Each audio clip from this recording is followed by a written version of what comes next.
Hi everyone, I'm Marcie Besecker, an independent demonstrator with Stampin Up. Thank you for joining me tonight. And I'm from Clovis, California.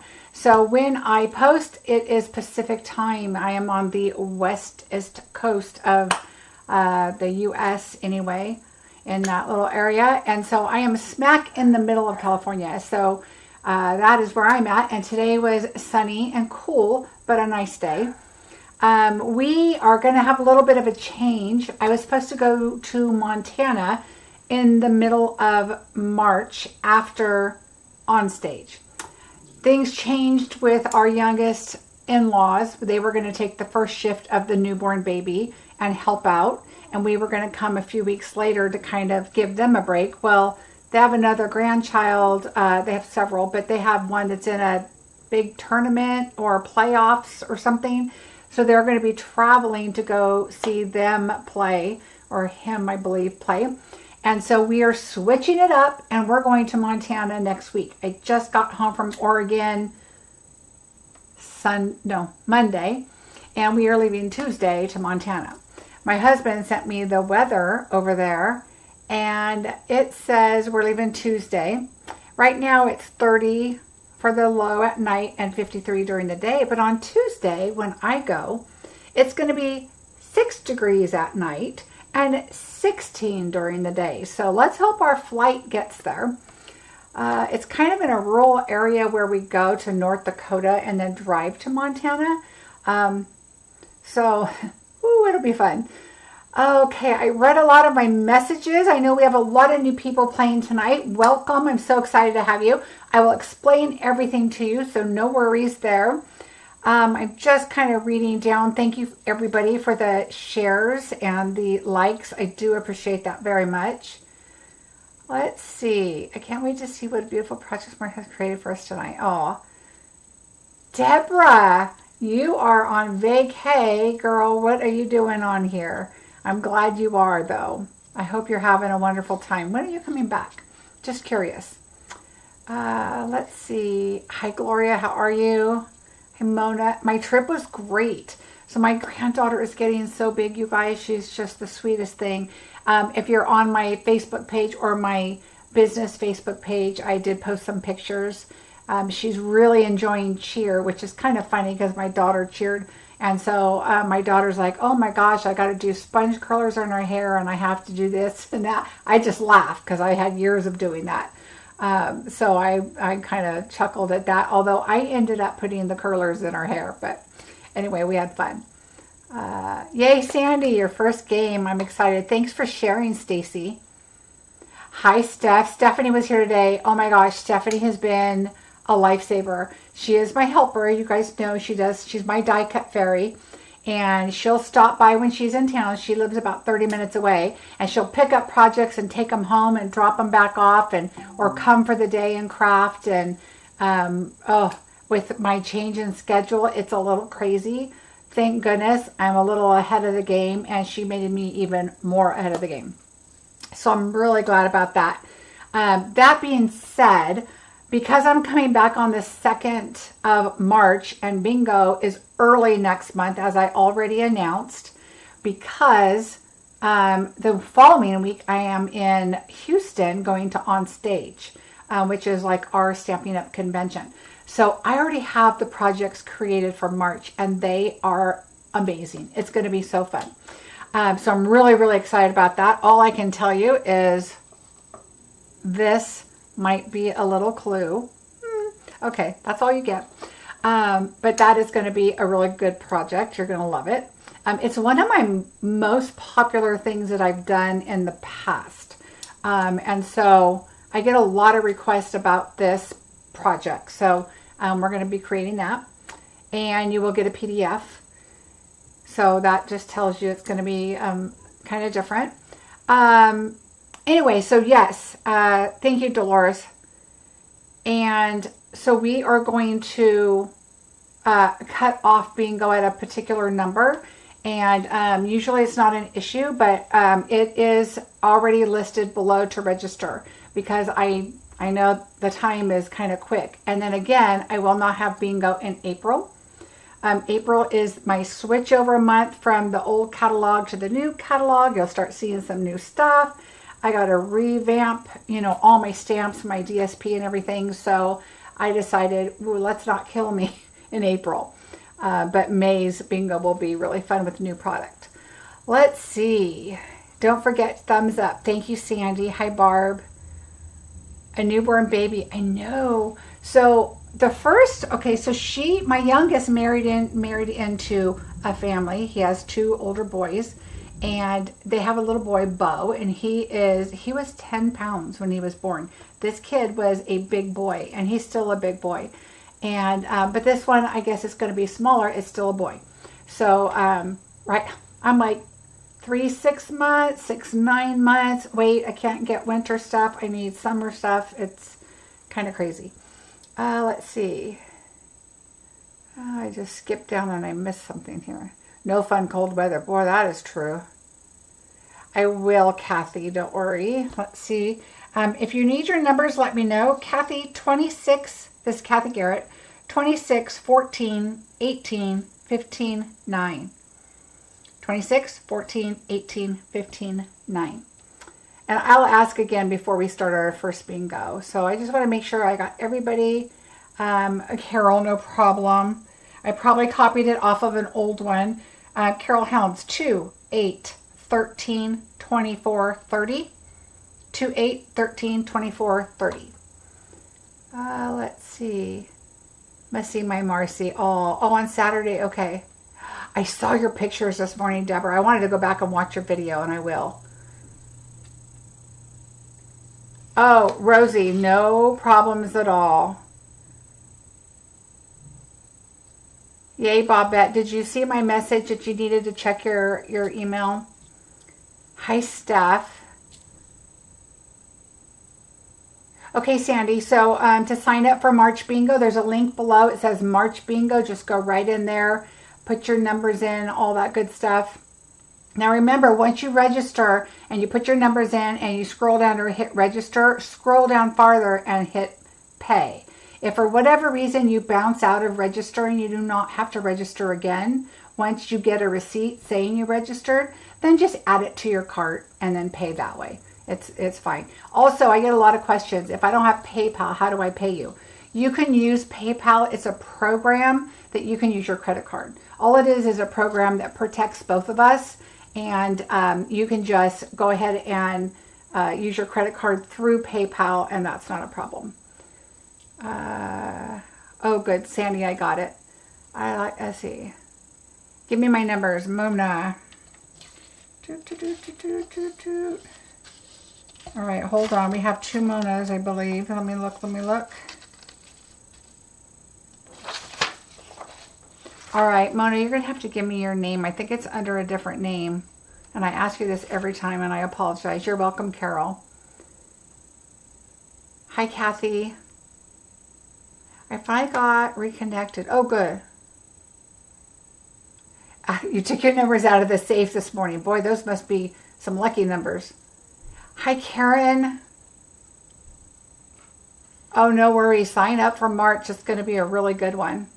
All right, so Mona, if you could give me your name again, because I have another Mona, but I think last time I asked you and that was not you. So I just want to confirm, because your name, oh, that's it. Glenetta, thank you. Okay, your numbers are 15, 12, 24, 22, and 1. Sorry, when your guys' names are a little bit different, it just throws me off. All right, so we're going to get started because I will, oh, good, Karen. I will get back to the numbers if anybody needs them at the end, but let me explain a little bit how it works. So tonight, because we have a lot of new people, tonight you are going to relax, chat, visit, have a great time. I'm going to create 4 projects, and in between the projects, I will play bingo. I have numbers in my bucket here, 1 through 30. I will pull them out, and when you see one of your numbers, like I would have your B in the chat, like ready to go, or copied or whatever. And then as soon as I call out one of your numbers, then you want to put a B in the chat. And then if you have an I, if I call out your second number, then type BI. Okay, so do BI and then BIN when I call your third one, and so on. When you're ready for your fifth one, I would type out bingo ready to go, because it's the first person that hits enter and I see their bingo that wins bingo. The second person is a consolation prize. Okay. I like to, if you get a consolation prize and you choose not to take the consolation prize, then you could continue playing bingo. Okay. Everybody can win bingo one time. So if it is, Bobette, I just got it. So thank you. If it is a consolation prize, like I said, you can forfeit it and just say, I want to continue playing. Okay. Now, your packages are already all packaged, ready to go. They're not sealed, because I like to create the projects and make sure I didn't miss anything on your kit, number one. Number two, if there's a consolation prize for somebody, I can still put it in your package for you. By the way, the two drawing winners, Gloria Lucero and Michelle Eaton, I have your items that my trip, and I forgot, they're going to be in your bag. So I'm going to put a little extra something in there for your I drew names that commented on a post or something. So then tonight they'll get all sealed up and they will be picked up tomorrow morning and mailed. Then you can come back and watch these projects be created. I will put a timestamp in the description below. So you can just click, I want to do project 3, click. It takes you right to the project and you skip all of the bingo chatter and get you going. All right. So I forgot to post my bingo flyer up here for March, but it is linked below and it is on my business Facebook page. It is one you won't want to miss. Can you give me the numbers one more time? Oh, sure. 15, 12, 24, 22, 1. Okay. There's only going to be a certain amount from March because I'm already prepping them because I need to leave town. And it's 2 days before I get back. So I just want to make sure that is out there. Let's see. I know you do, Dolores. That's why I knew you would. There's 3 of you that your payments came in, your registration came in, but not your payments, but you play all the time. I knew you would. I wasn't worried about it. I just wanted to make sure that I got you guys on here for tonight. Let's see. I think let me turn my sound off. All right. Okay, so I want to make sure everything's caught up. My perennial lavender class, just so you know, I do still have some kits. Those of you that have participated, thank you so much. If you have any questions about it, let me know. Comment on the video. I'll see the comments. And the last thing is, I am going to have a special starting tonight. Starting tonight. If you purchase $100 from me in my store, at my Stampin' Up store, this does not include bingo winning. So if you've won bingo, it does not include that purchase. But if you purchase $100 from me in my store using my host code, if it's under $150, I am going to be sending out flat rate mail boxes again. What I'm doing is I'm going to be sending them out next week. So once the February catalog ends, so I can pull items that, you know, I'm not keeping and whatever. I can't sell them, but I can definitely gift them. So that's what I will do. The other thing is why am I doing this? Because next week is my stamp anniversary. So I have been officially back with Stampin' Up for 4 years. So I decided through the end of February, if you purchase from me $100 or more using my host code, unless it's $150 or more, of course, then you get the credit for a host. And then I will be sending out flat rate boxes. I have DSP. I still have some blends, some inks, stamps and dies. I'm going to be going through current items that are in the mini catalog. And definitely DSP. I have a lot of DSP and card kits. So if you missed a bingo maybe, or if you missed a class or something, it's not going to be like the lavender class because it's still current, but I will be getting those out in the boxes. Let's see. Paula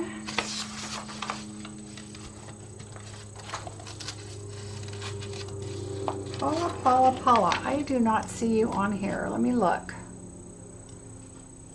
Oh, thank you, Sandy. Okay, I'm going to look really quickly for Paula.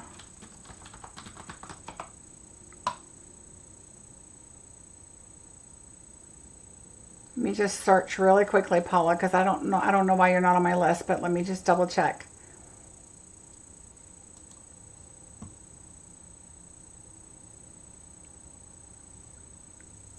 Okay, so you did send in a payment, but I do not have your registration form. So let me get your registration form.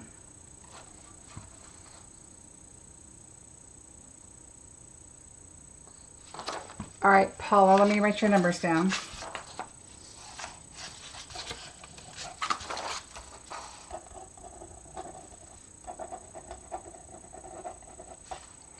I'm going with 2, 5, 7, 21, and 20. Okay, Paula, I have you. Please show the code again. Oh, my host code. Here we go. If that's the one you're wanting, that's my current host code. You can always find my host code on the front of my blog, which is marciebesecker.com. It's on the right-hand side and it says host code. It's always right there.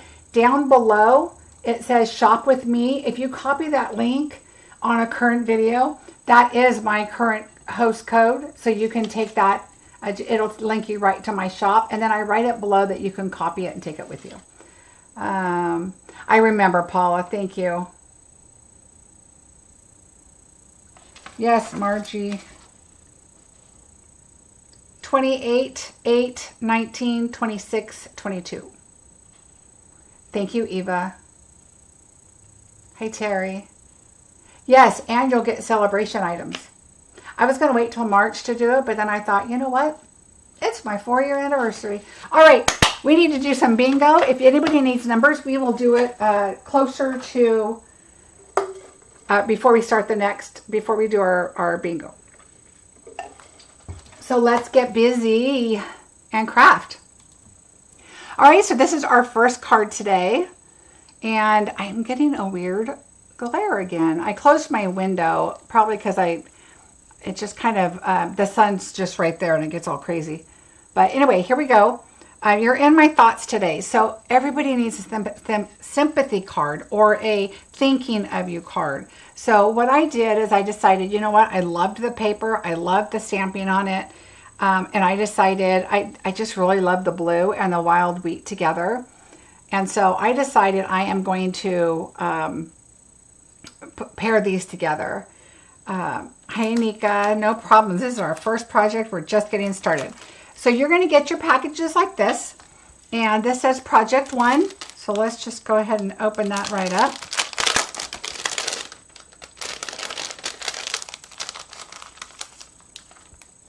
All right, and let's just work on our inside first as usual. I like to move all of this aside just so I make sure that I don't mess that up. We're going to start with our white, and let's get our, I'm going to grab my other, because this one's about gone. I even took crafts with me. Your thank you cards that you're getting in your bingo kits were created in Oregon, or at least finished in Oregon, I should say. And we're going to just put this right on here. In the Airbnb, that's where your cards were done. Now, I have to say, the Airbnb did not have the best internet service, so that was just kind of crazy. All right. I put lotion on so you guys can see my lotion. Oh, you guys probably can't, but all over here. I'm not doing any like blending, not too much, so not too worried about that. I am doing a little bit, so I guess I better grab my blending brushes. All right, so we just add our 2 layers on there. Unless I get, do something with some kind of crazy sizes on here, I don't really give the measurements out. You guys are going to get this in your kits, but like normal, 4 1/8 by 5 3/8, 4 by 5 1/4. So I don't give the measurements on bingo because it just, number one, it takes time. Number two, you're getting the product, and so unless it's a different, out of the ordinary kind of size, then I'll give it.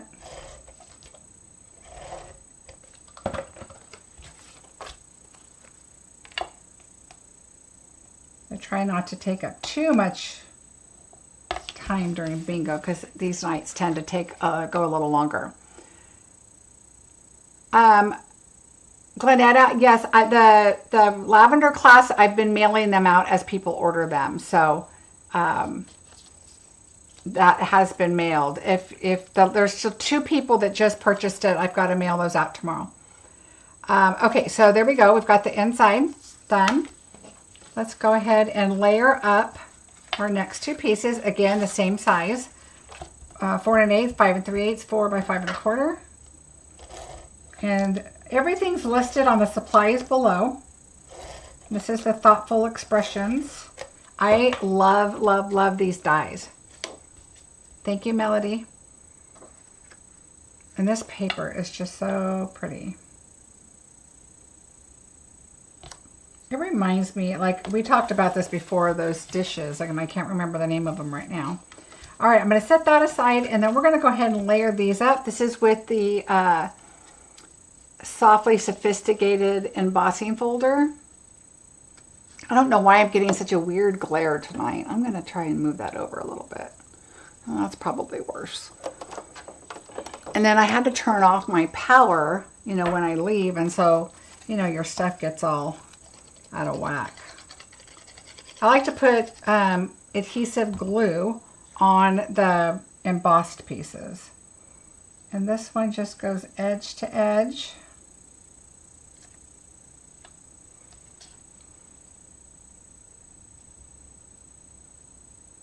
So just put that on there. We're just kind of giving it a little background here.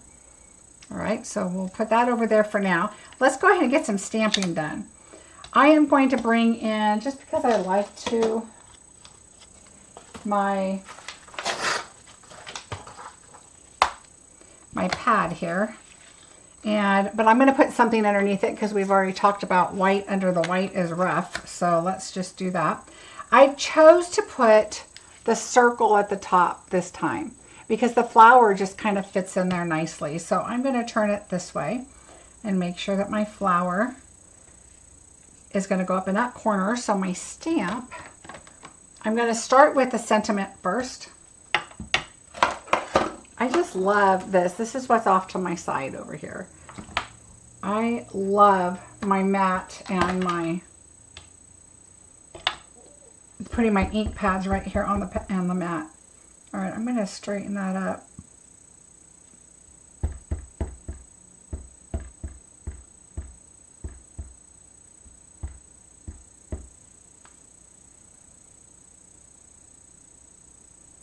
Oh, Karen, the mat is free if you sign up with Stampin' Up.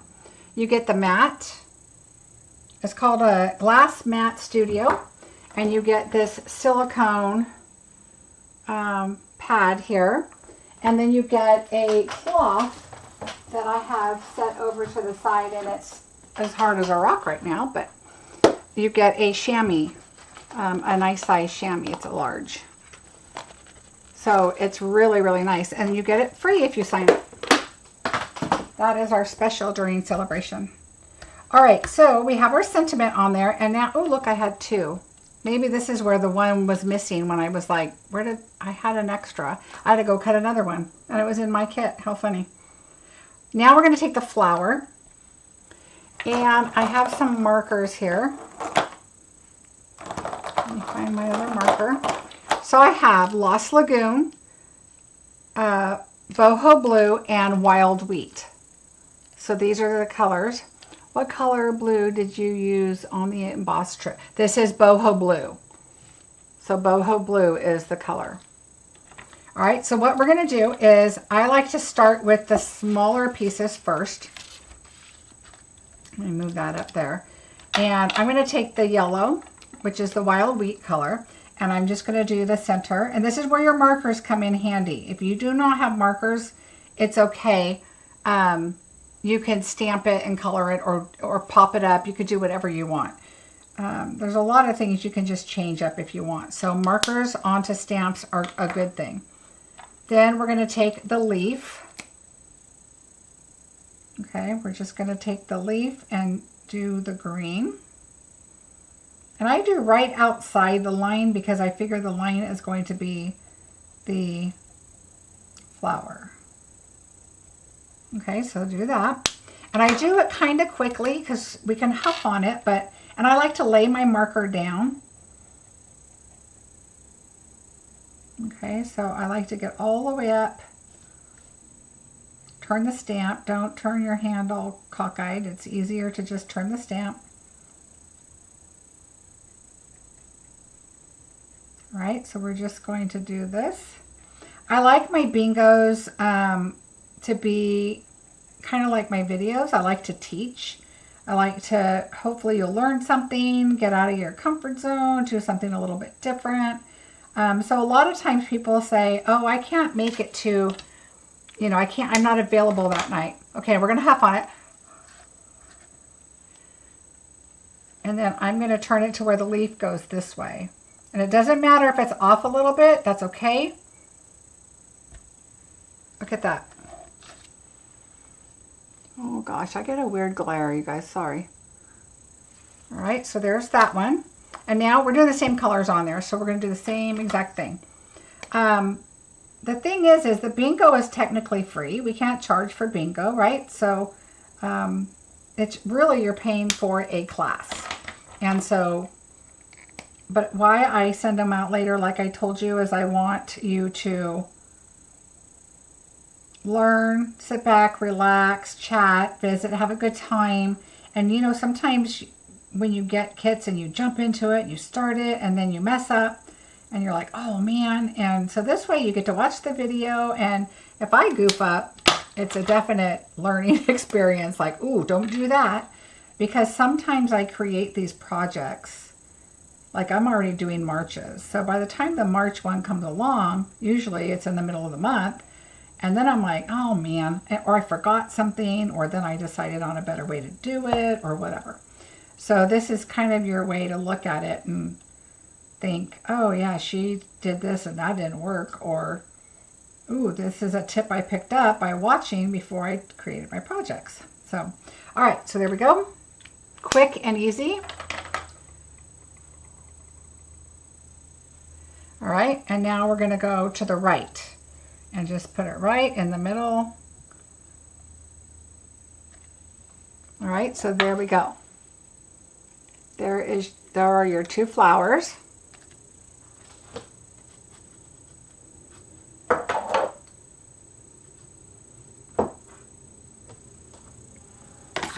All right, so that is our sentiment done. Now we can move that out of the way. And now we are going to add this to our, and what I do is I just kind of go in a circle. I just kind of turn it. All right, so the circle's at the top, and then you can, I just do it like this. If it's even in the middle like this, it's pretty much going to be even on the sides. Okay, so when you look at the sides, as long as these two are even, these are going to be even. Look how pretty. This one actually came out darker. I must have re-inked or did it a lot faster than this one did, but it's really pretty. All right, so now what I'd like to do is I'm going to go ahead and adhere this to the card because I don't need to wrap anything around it. So let's just go ahead and add this to the front.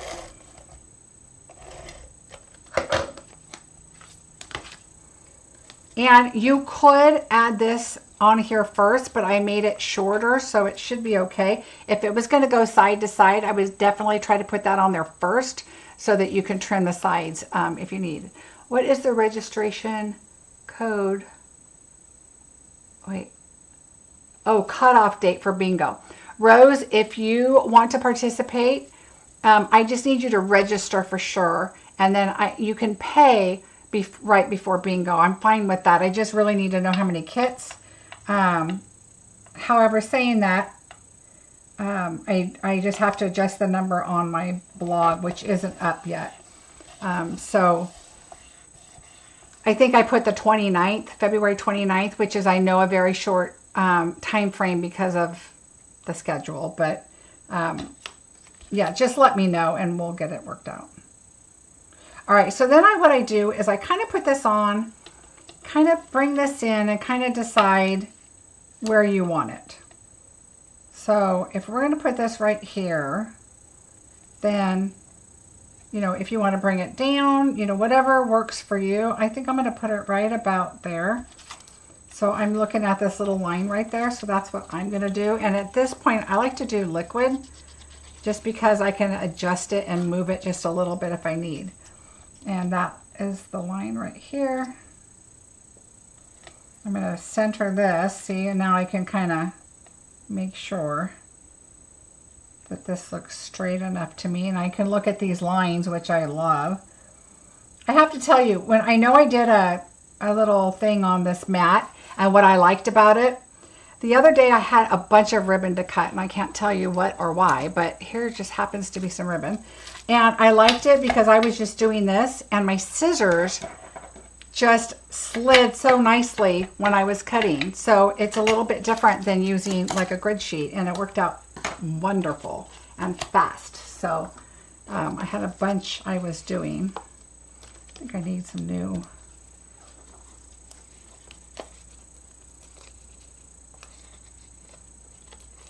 Yes, Margie. I just got your message. All right, and I'm going to put one in the middle just because it's a larger piece and I like to make sure it's secure.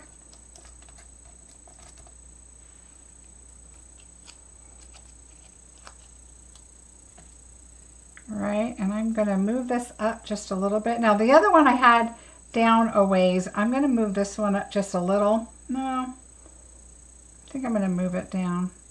I like these in the middle. And so I probably could have gone up a little farther, but I'm okay with that. Then you're going to have your pretty bow that I did.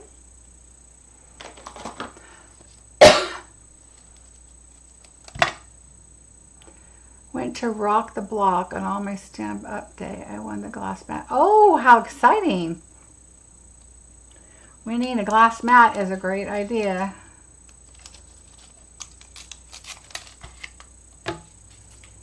Oh, Sandy, yeah. I like the little bottles. Oh, dude, I got a tickle. Speaking of glue, I just forgot. I like to add a little bit of glue on to the left and right of my glue dot, just so I know my bow doesn't go anywhere. Because I know sometimes I get cards and, you know, with the mail and whatever, the bows sometimes come off, and I don't like that.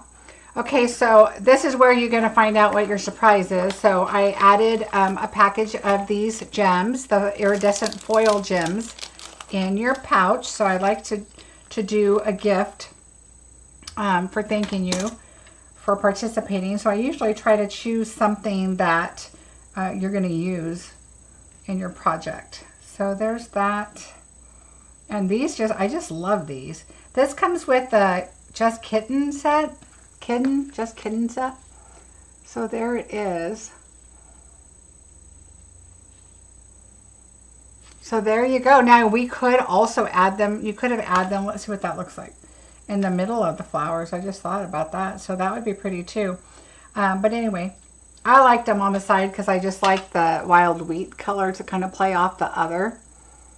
So a lot of fun there. So we're just going to set these aside. They might come in handy again. I don't remember. I don't know. So we're just going to do this. All right. So that is card number 1. I hope you enjoy it. Simple card. A lot of people don't think. Now remember, there are some markers on the celebration page. I would recommend getting them. They're the new core colors, so they're not colors that are in colors like that might be going out. Do you think the glass vat will be available after the incentive for new demonstrators? After the incentive. So Nancy, I heard that we don't know. And even in the leaders group, they have not said. They said it just depends on how many are left. So I think that's kind of where we're at. Like, it depends on how many new demonstrators we get, because obviously it was for them. They didn't make them available after for our little guillotine cutters, so I really don't know. I'm getting some for gifts from my stamping friends. Oh, okay, I think I missed some messages, but I'll go back and look. Oh, I'm glad you guys like the card. 4 sets of free markers. Sandy, I don't know if, can you see? Oh no, you can't see mine, but I have a few too. They're great. So I know it's an investment. If you put in a party order, a larger party, or if you are not a demonstrator and you choose to have a party and you share links with people, you would be the hostess. So you get the orders in. If you get your order up to the amount that it was just $4.50, I believe, to get a 50% off item, get the markers. The markers are fantastic to have. Okay, so I think I missed some above. I will have to go back and read. Oh, do you? Okay, I will have to read because it scrolled. And once I scroll up, then I get behind on my video. It's a weird thing. All right, so there we go. That is that card. Yay! Does everybody have their numbers? Does anybody need anything? Because we are going to play our first bingo. So remember, have your B ready to go as soon as I call that number, and then continue on, do BI, and then BI, and so on, so I can see it. Oh, good, Sheila. I'm glad you liked it. Thanks, Stacy. All right, so let's get going. We are ready for bingo.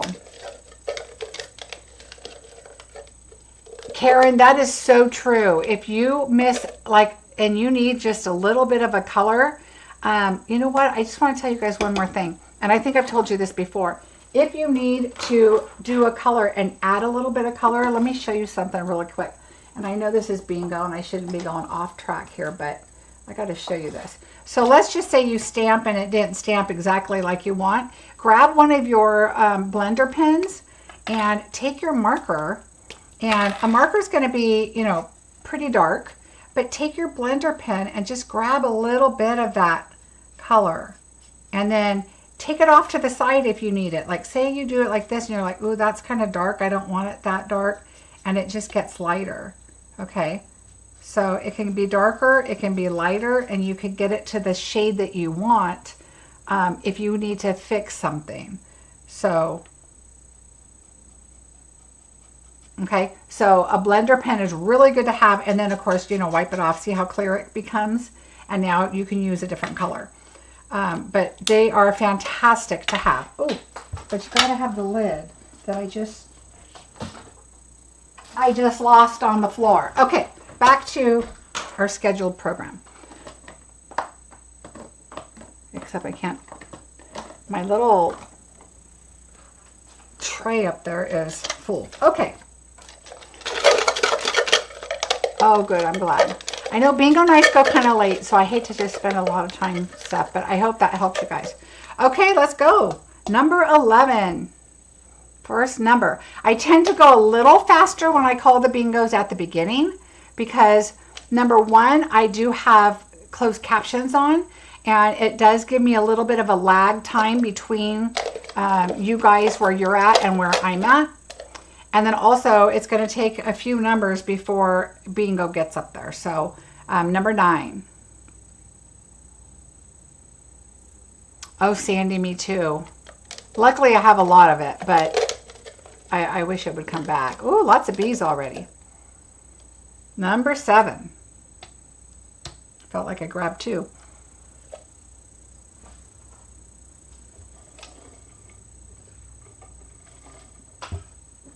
Number 7. Number 27. Thank you for everybody that's joining March Bingo already. I appreciate it.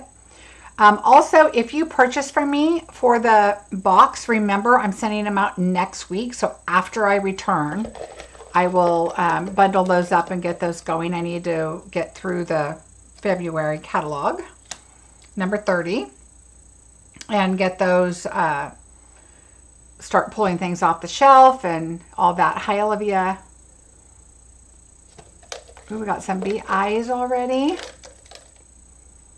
Number 6. So always, when a lot of people ask me what my host code is, always below in the description of the current videos, because I change them as time goes, you will find the current host code. On my Facebook page, it's on my business Facebook page. It's posted at the top, it's pinned. And then also on my blog, marciebesecker.com, on the right-hand side, you can grab the host code where it says host code, and right above it says shop. There's a big circle, and you click on that, and that'll take you right into my Stampin' Up store. So there's a couple of different things. Number 21. All right, Marilyn has BIN, Sherry and Robin have BIN.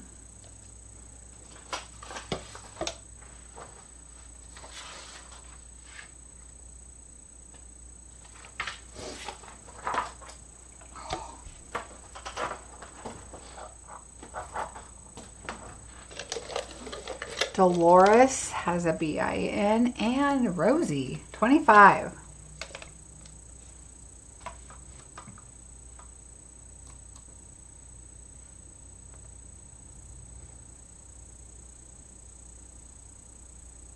Gloria has a BIN. All right, my video just kind of froze here.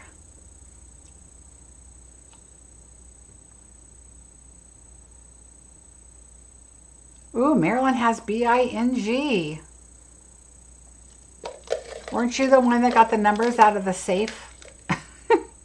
28.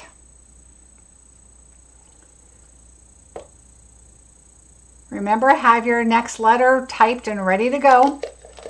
There's not a lot of chatting going on right now because people are getting their numbers already. Number 2. Now also, if I'm ahead of numbers, okay, great, Sandy. If I'm ahead in numbers, it's going to be the first person that calls bingo. So it doesn't matter if you call on this one, but somebody may have bingo on this one, then you needed to call first. So because of the time lapse and the closed captions and internet and all that good stuff, that's just the way it has to go. Trina, BING. Number 23.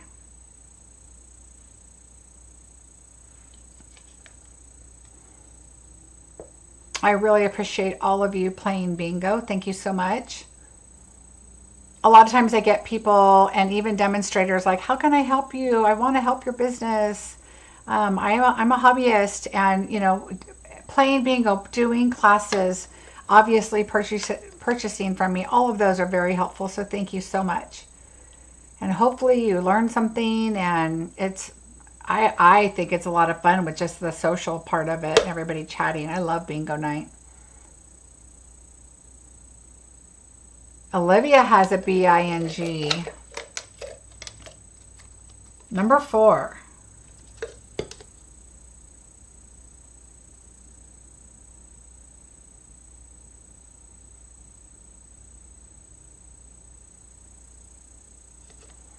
Number 4. Number 26.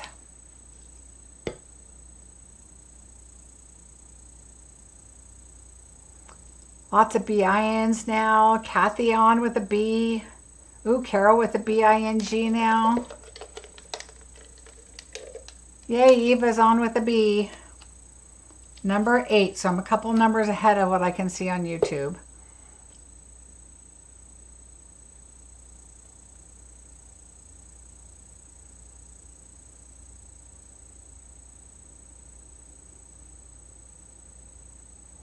Lots of BIs. Ellen, BIN. Eileen, Angela, Catherine. Ooh, Robin with the BING. Oh, bingo, Carol Farmer. Let's take a look. Carol Farmer. Here we go. 4, 8, 9, 11, and 28. Congratulations, Carol. Yay! Yay, Carol. Bingo number 1 to Carol. Gotta write it down. Number 1. Congratulations. And that is how bingo is played. All right, I don't see anybody else, so we're going with Carol as number 1 bingo. Congratulations. And we'll mix them up for the next one. Thank you for everybody that's watching that's not participating. I appreciate it. And thank you everybody for the thumbs up. Okay, are we ready for card number 2? Obviously, I was a little bit of on a wild wheat kick because I really like the color. And at first, I wasn't sure that I did. I left number 17 in the safe. Oh, that's funny. So here's our next card. Heartfelt condolences. Now, obviously, I can't stamp your sentiments. So use whatever sentiment works for you. Again, listed, let me tell you what I used. The Wild Fern is where I got this one. And then Thoughtful Expressions was the first one here. So that was the paper and the set that I used. This one I used Wild Fern and Heartfelt Condolences. There's so many times, you know, you need to just find that card. And I just liked the colors. This paper just really, I love this paper. Not one of my favorite colors. Sandy, I agree. When I first saw it, I was like, but I just really like it. Obviously, change it up to whatever you'd like if you want to choose different colors. But I love the layering. I love these dies, which are called Everyday Essential, which is a great set. So the circles and just the lines, and they've got little X's on them. And then I have this here with our rectangles. And I just thought it was really fun. I am going to have to break down and get Wild Wheat. Yep. I know. It really ended up being a color that I just love. It's got to go with the right colors, but and the right card, I think. But anyway, so we're going to go with this card. I'm going to pull off my little cheat sheet so I can give you some measurements. All right. So here we go again. And it says project number 2. So pull that one out. Now be careful. We've got a lot of little pieces here. So you've got your flowers I like to just put over here in the corner. Whenever you're looking for something and you can't find it, it's probably under your glass mat, because I have found things that I'm looking for, and then there they are. So we're going to move those to the side. You're going to have a little twine bow, a linen bow. And then it looks like gold. Yes, you are right, Karen. I think it's a perfect color if you want to add a gold to something. So let's go ahead and do our inside first. So we're going to move this to the side.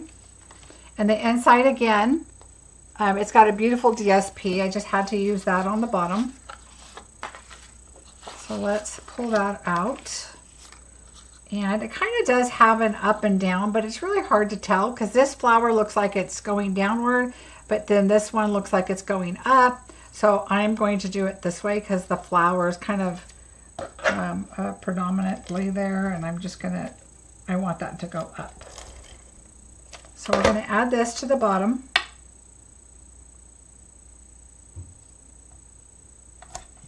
All right, and then your Lost Lagoon piece is probably long. It just depends on whatever my scraps end up being, and sometimes I have to cut them. And if there's a piece that's longer, I just leave it longer for you. That way you can cut it to, I mean, you might decide to change it up. I don't know.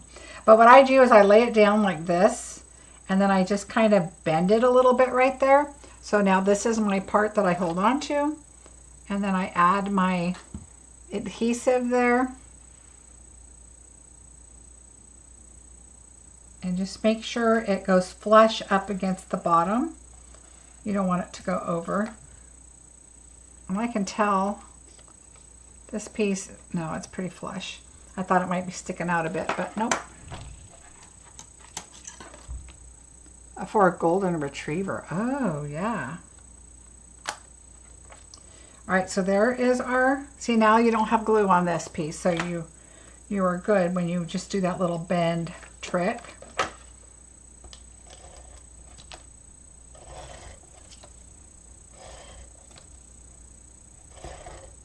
But you always need a card. It's always, never fails that I try not to do, you know, have these cards on hand, but then you need one, and then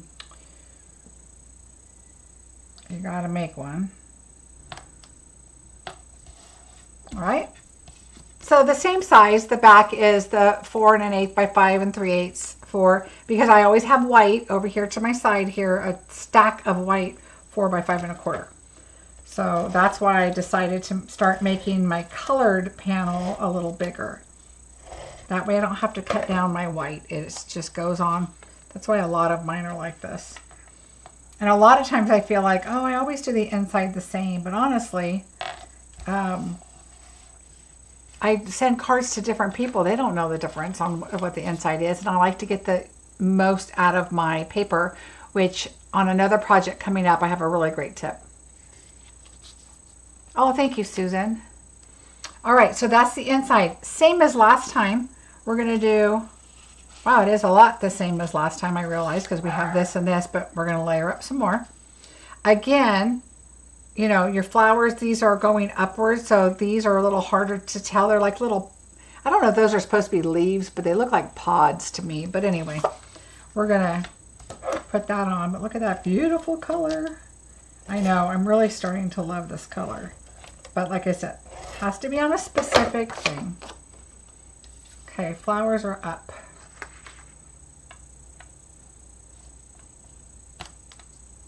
There we go. And we can go ahead and add this.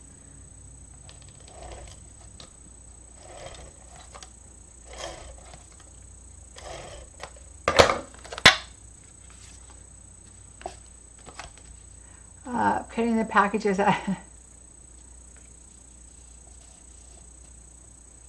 Yes, thank you, Steph. Certain cards on hand, but I just love creating new cards and making this. Yes, Debbie, I do too. There's, how do you tell the right side of cardstock?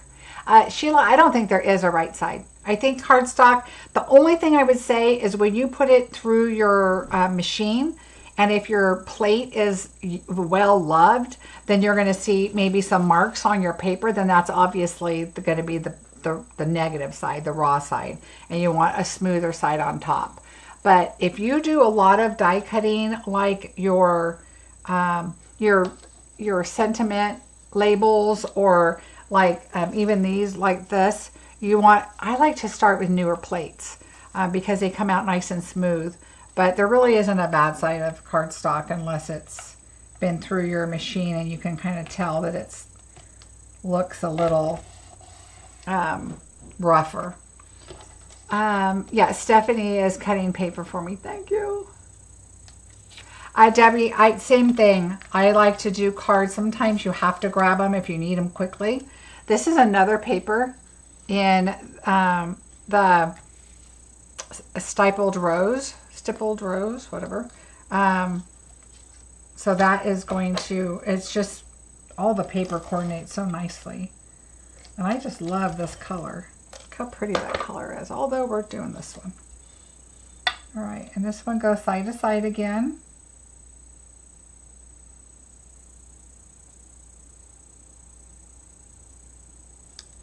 That's funny, because I had one of these cards was going to be, the first card I did was going to be a thank you cards for something. Then I came up with a different card that I did for a thank you card instead. So it became a bingo card. All right, so we're going to leave that here and not attach it yet. We're going to go ahead and bring in our 2 panels here. This one is, oh wait, let's see, 2 3/8 by 3 7/8, and 2 1/2 by 4, because that's just how it is. But you're going to layer these up just to give you a little bit of color. Make sure you lightly take your finger and get these out.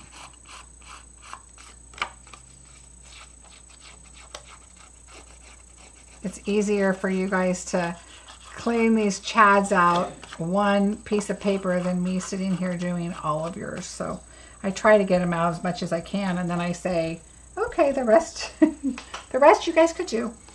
All right, so we're going to go ahead and put this on here, and I just do the inside.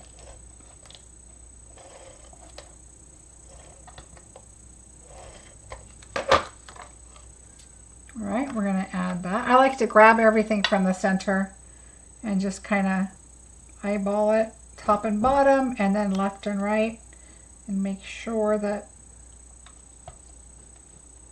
it's on there. Now, if I already have it down, I tend to kind of do this because I haven't like pushed it down yet and get it to where I want it. All right, so we're going to kind of figure this out. We might hear some noise from my husband. That noise, because our dryer decided to die, and of course we had dark clothes in the dryer, and so luckily yesterday was sunny and I put the jeans outside, but everything else did air like a whole lot. All right, so I'm going to do this. So he looked it up. Okay, so see how this leaf is going up and this leaf is going up, and this leaf is going up, so I'm guessing this is the right way. I'm going to get an idea.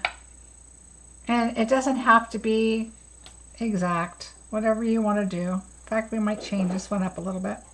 So he's putting the heat element into our dryer. He ordered the part last night, and yay, it's here today.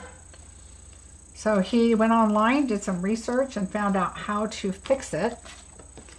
And he opened it up, and so fingers crossed, that's what it is.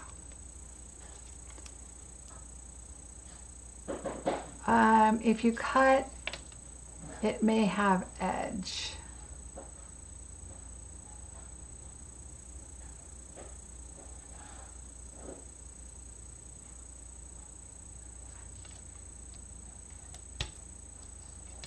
Oh, you mean on this? Yeah. All right. And then I like to come inward in the center, just so it has support here, but also across the middle. All right, so we glued this one down. This one will pop up.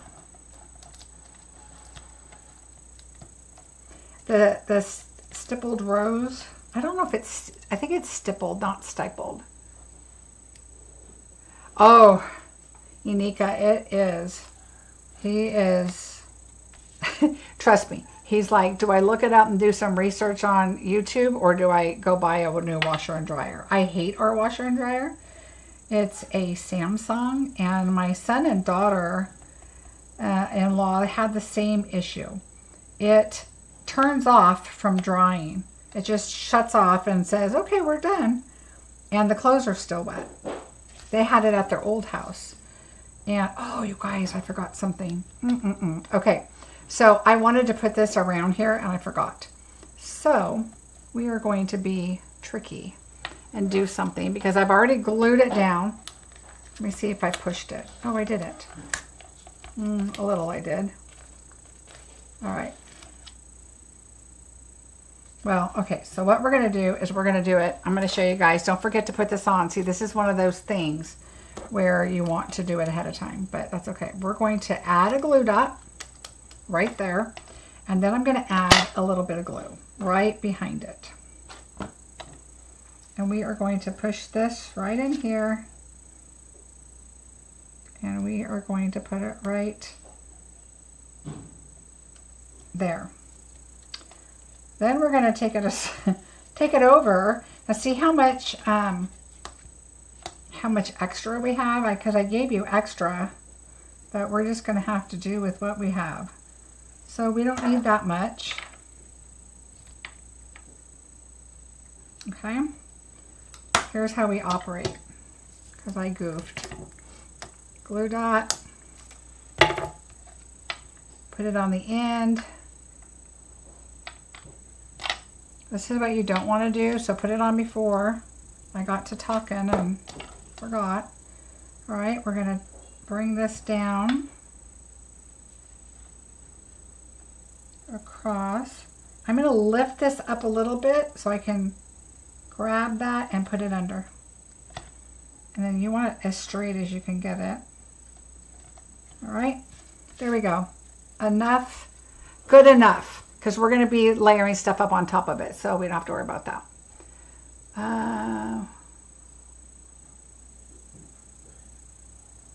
Oh, you like your Samsung. See, I like my Samsung TV. Not so much about my washer and dryer. But my son and daughter-in-law said the same thing. Okay, now we're going to take our heartfelt condolences, and we're going to do black ink.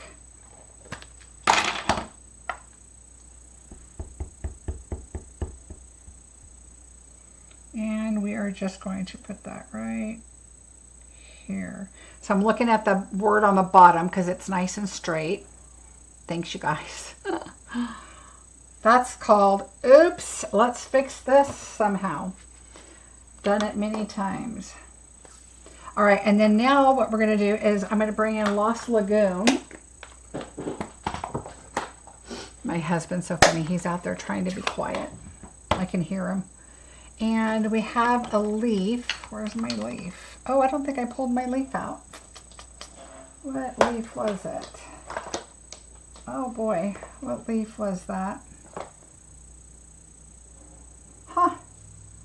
Okay, I did a leaf. Oh, here it is. I'm like, I knew it was somewhere. So we did this, I did this stippled rose here. Stippled, I don't know, I can never say that. Maytag is what I was thinking I was gonna get if something went crazy. All right, so I just need the top of it. So I don't need a big block. We're just gonna use this one. But I'm gonna bring in my scratch paper right here that I have. And I'm gonna stamp it off.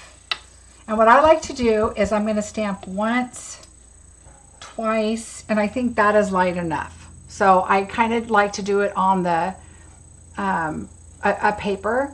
And so look to the right of your mat. Oh no, not this leaf. I'm talking about this one. Look, I stamped on the sentiment. Oh, it's really hard to see because it's very light. The Maytag man, yep. All right, so I'm going to stamp once, and then I'm going to put that on there, and I'm going to just stamp again. So it's light, but just enough so you can see it on there. So that was the stippled rose.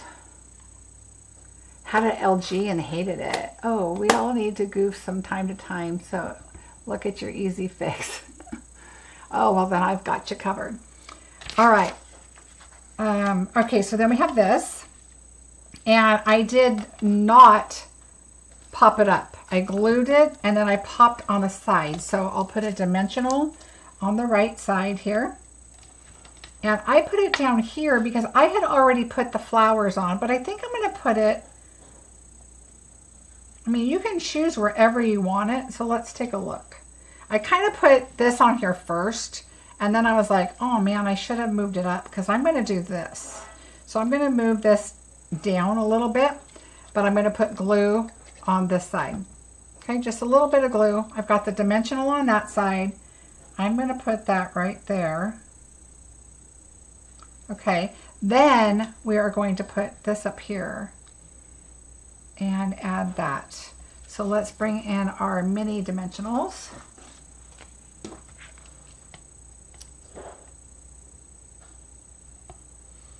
All right, and then our flowers, oh, I lost my gem.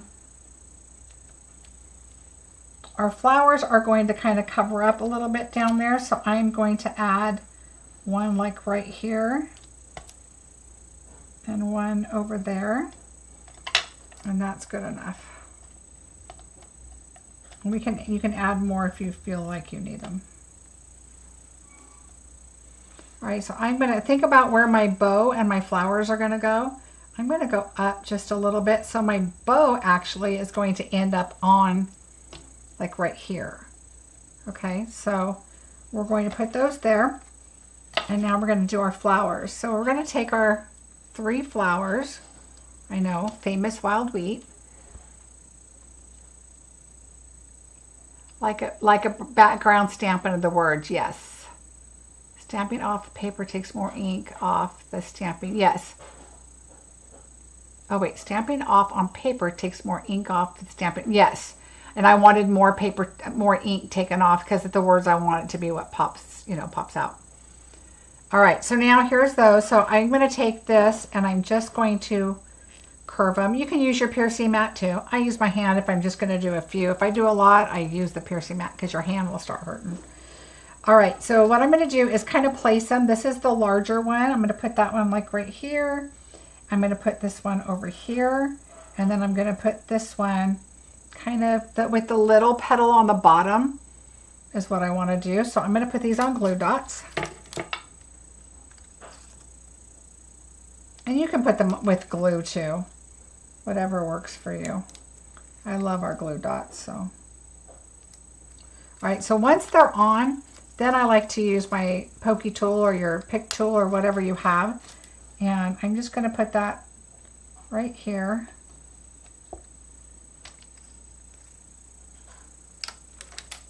I'm going to put this one right over my dimensional there. And then this one, I want the petals to be upward. So I'm going to put that one like right about there. So it also covers the dimensional that's underneath here. And now we are going to do our bow. Again, another glue dot. And then with your, I like to just put the glue dot up a little bit like it's hiding back there. And then I'm going to take my, just a little bit of glue. I just don't want my bows going anywhere. So I'm going to put that right there. So now it is stuck on the ribbon with a dimension, or with the glue dot and glue. And then you can cut your strings if you want. I'm going to cut this one just a little shorter. And now we're going to add our gems. So don't forget your gems here. And we're going to add these to the center. 1, 2, 3. And then remember when I told you I had a bunch of these? The green, because I used all the gold and the red on Christmas last year, I think. And then I'm just going to put another one right there. And there we go. That is card number 2. Let's see. Oh, Sheila, sorry. He does all the cooking. Oh, my stomach's growling. The one I'm working with now is the Stippled Rose. It's beautiful. I love the paper, and I love the dies are just absolutely beautiful. Look, I didn't even use the rose, and I did not use, look, here's the dies. Look at this. I used these and this, but this one here has like the little green that comes up and holds the flowers. Like these are like more like a tulip shape kind of. And then this one here, same thing. You could use those to go over these. And so really a lot of options besides the 3 that cut out these 3 dies. So, and the font is really beautiful. It's got a beautiful Mother's Day stamp in it too. So that one's really a fun set. So, and the paper is just so pretty. And don't forget, the paper is also a celebration item. Are the glue dots on the roll the same as the glue dots that come in the paper pumpkin kit? You know what? I think the paper pumpkin, they're a little bit smaller. So you can, those are great to use when you need a little glue dot. I think they are smaller. I have them, but I always use my regular ones unless I need a tiny glue dot. So I have the stamps, but not the dies. Oh, Sheila, no, you got to get the dies. Look at these. I mean, they are so pretty. Well, here, you can see better from the detail. Well, my camera, I don't know why it's so light. Let's see. Maybe that's a little bit better. I mean, they're so detailed, it's hard to tell right here, but they're really, really pretty. All right, we are going on to bingo number 2. Yay, yay. All right, who's going to win? Are you guys ready? As I'm trying to get ink off my hand. Simple and elegant. Yeah, it really is nice. Like I said, those everyday detail dies, I really am enjoying those too. All right. If I missed a question, you guys, that you've asked me and I missed it, please go ahead and post it again or let me know because I can look. Sometimes I lose track. Number 8. Number 8.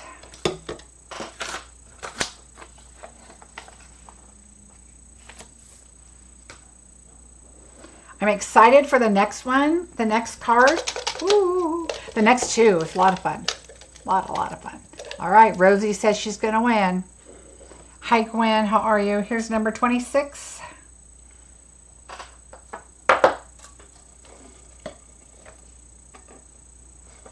Ooh, lots of bees coming up.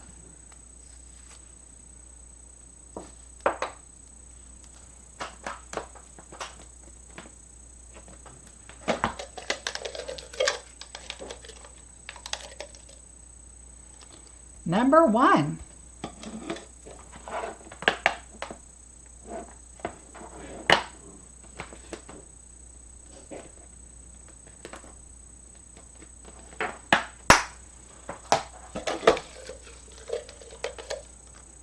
Number 19. Thank you guys so much for the thumbs up. I do appreciate it. Very, very much.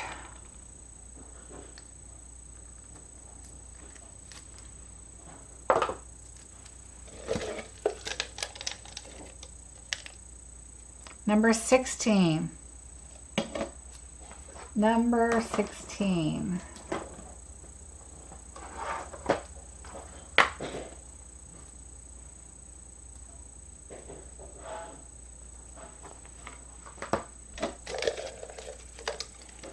Lots of bees, some bee eyes. Number 18.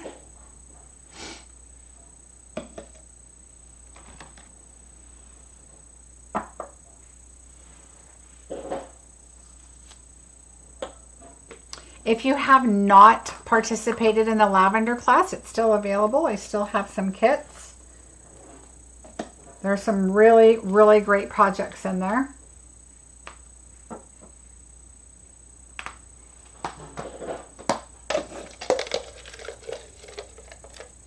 BIN for Margie, number 25. Lots of bees, lots of bee eyes. And there's Margie over there with the BIN already.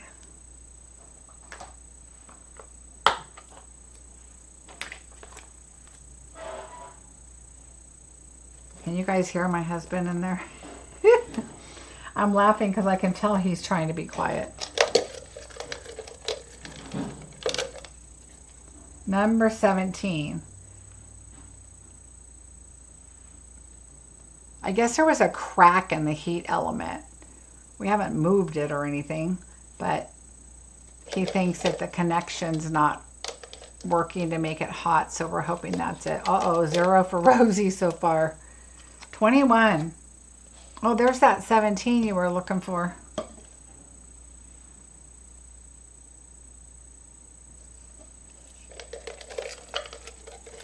Kathy's on with a B. Terry. Do you know if they are thinking of replacing the scoring tool? I need to order it and I don't know. Oh, I messaged you back, Gwen. No, I do not know. I do not think they are replacing it. I have not heard anything. Nothing's been mentioned in the leaders group or anything that I'm aware of. Number 24. So, and I highly recommend the score tool. If you guys don't have a scoreboard, it's amazing. You know how when you score with your trimmer and then when you go to fold your card, it could be just a little off because when you put it to like the 4 1/4, you could be like right before the line or right after the line and it just doesn't line up exact.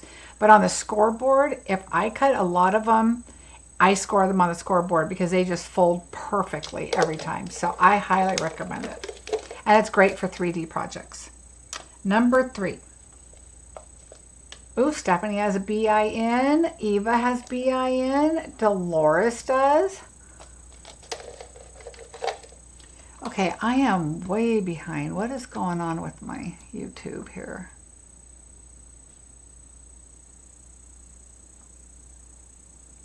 Do I think it's better to order with a demo discount or order from you to get extra? Order with the demo discount.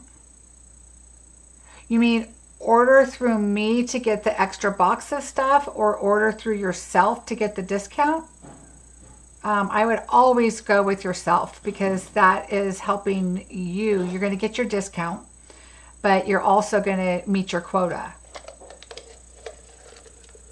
Stephanie, B-I-N-G. Woo! 23. Yeah, I don't know why my video started over. It was really weird.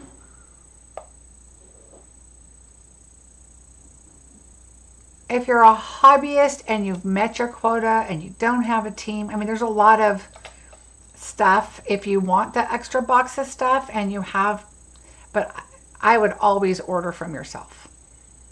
That's my opinion.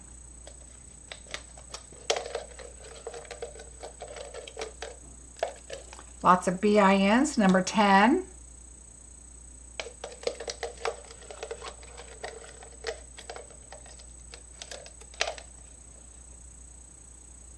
Number 27. I'm really glad to see that there's a lot of people taking advantage of the promotion to sign up as a demonstrator.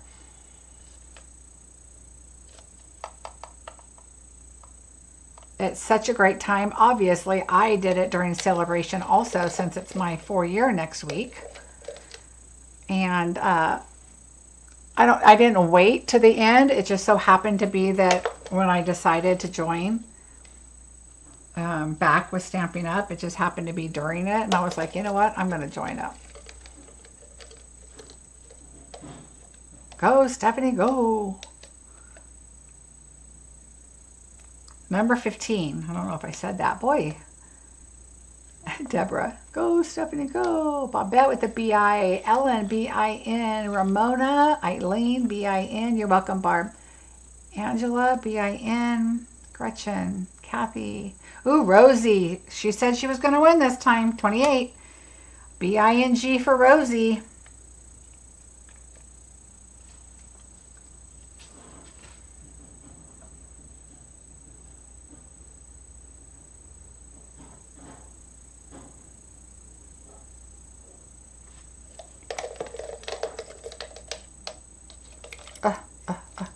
Number 5. Oh, the scoreboard will be amazing, Gwen. You'll love it. Ooh, we've got 2 more BINGs with Ramona and Kathy and Margie. Remember, everybody, be ready to go.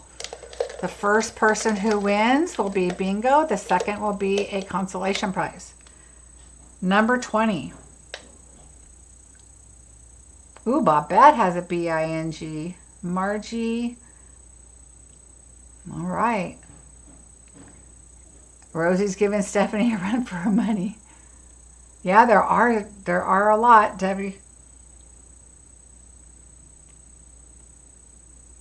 Kathy has a bingo. Let's take a look. Kathy. 23.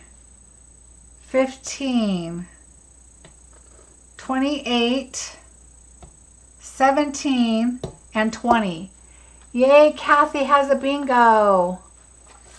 Congratulations, Kathy. Oh, so close, everybody.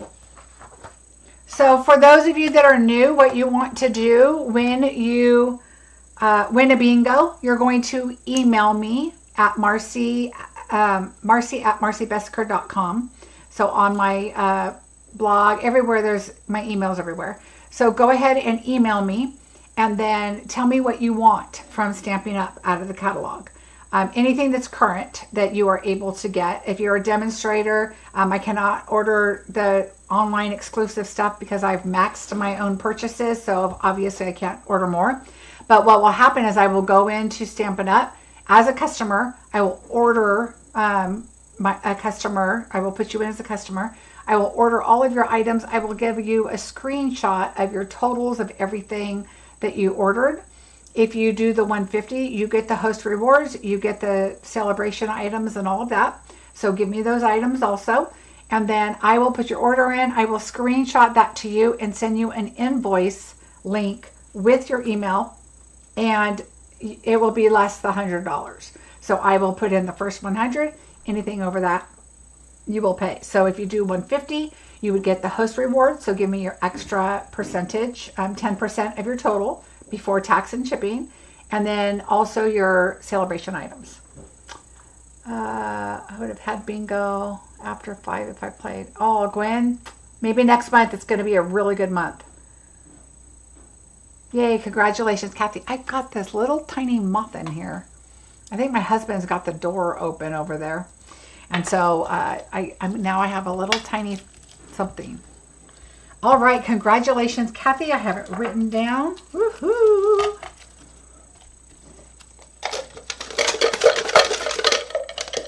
My hubby is a good man. He's in there trying to be so quiet. It's funny. He's probably dying to turn it on to see if it's working, but I think he's still putting it together. Okay, card number 3. I'm super excited about it. It's got a little bit of a technique to it, I'm going to tell you. But it is a good one. So, and it's not really a technique. It is not a technique. It is just a suggestion that I kind of liked. So, I've got my little measurements over here. Not my measurements, but all my details. So, we're doing a mini slimline. I'm going to change it up a tiny bit, and I'll tell you why. Okay. Oh, darn, Sandy. So when I started creating all the pieces for this, I decided that I wanted to use DSP for the sky. There's 2 DSPs that you can use, which is why they're both linked. The daisies and the flight and airy. On the reverse sides, there's blue, okay? But when I started this card, because if you look, this card is 6 1/4, okay? 6 1/4. It would make more sense for this to be 6 inches so that I can do a border around it, and I can get more paper out of a 12 by 12, okay?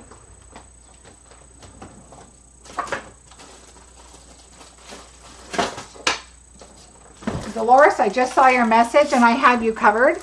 I have the envelope. So you will get an envelope in your pouch. Okay. So this is the envelopes. I get them off of Amazon. This is a mini slimline. And so these envelopes are 3.5 by 6.5. Okay. And they are off of Amazon. So just put 3.5 by 6.5 envelopes. But you will get one with your card. Okay. So there you go. Yay. So you're going to see we're going to do it a tiny bit different because I needed my paper to go farther, right? And so that's kind of one of those things that you think about when you are creating a project, especially if you're doing a lot of them, that you want to have your paper go farther. So we will do that. And then on the inside, we have that. So there's a little bit of technique going on with this. Let's see, you're going to love next month's bingo. Yes, yes, Stephanie. How do you sign up to play next time? Margaret, there's a link below that says March Bingo. Go ahead and follow that link, register, and then scroll down farther and you can pay right there at the same time. All right, so you're going to get your kit like this. Now, one of the things I was telling you that it's not really a technique, but everything is white, okay? So I did this, everything is white, and so I'm going to show you a few little tricks on this. There's a lot of pieces in here, so be very careful. All your little pieces. We're going to do some alcohol coloring. All right. So let's go ahead and set all of this stuff aside. In the back, you're going to notice you have a little template. Go ahead and take those little waves. See these little things? That's just, take those out. We're going to use this as a coloring template. All right, so just take all those out, and now you have your coloring template. Okay, so you can do it up or down, whatever works for you. I did them this way because when the waves come up, that's just how I did it. This goes to trash. We're going to push a lot of things aside, so let's just move everything up. The first thing I want you to do is pull out your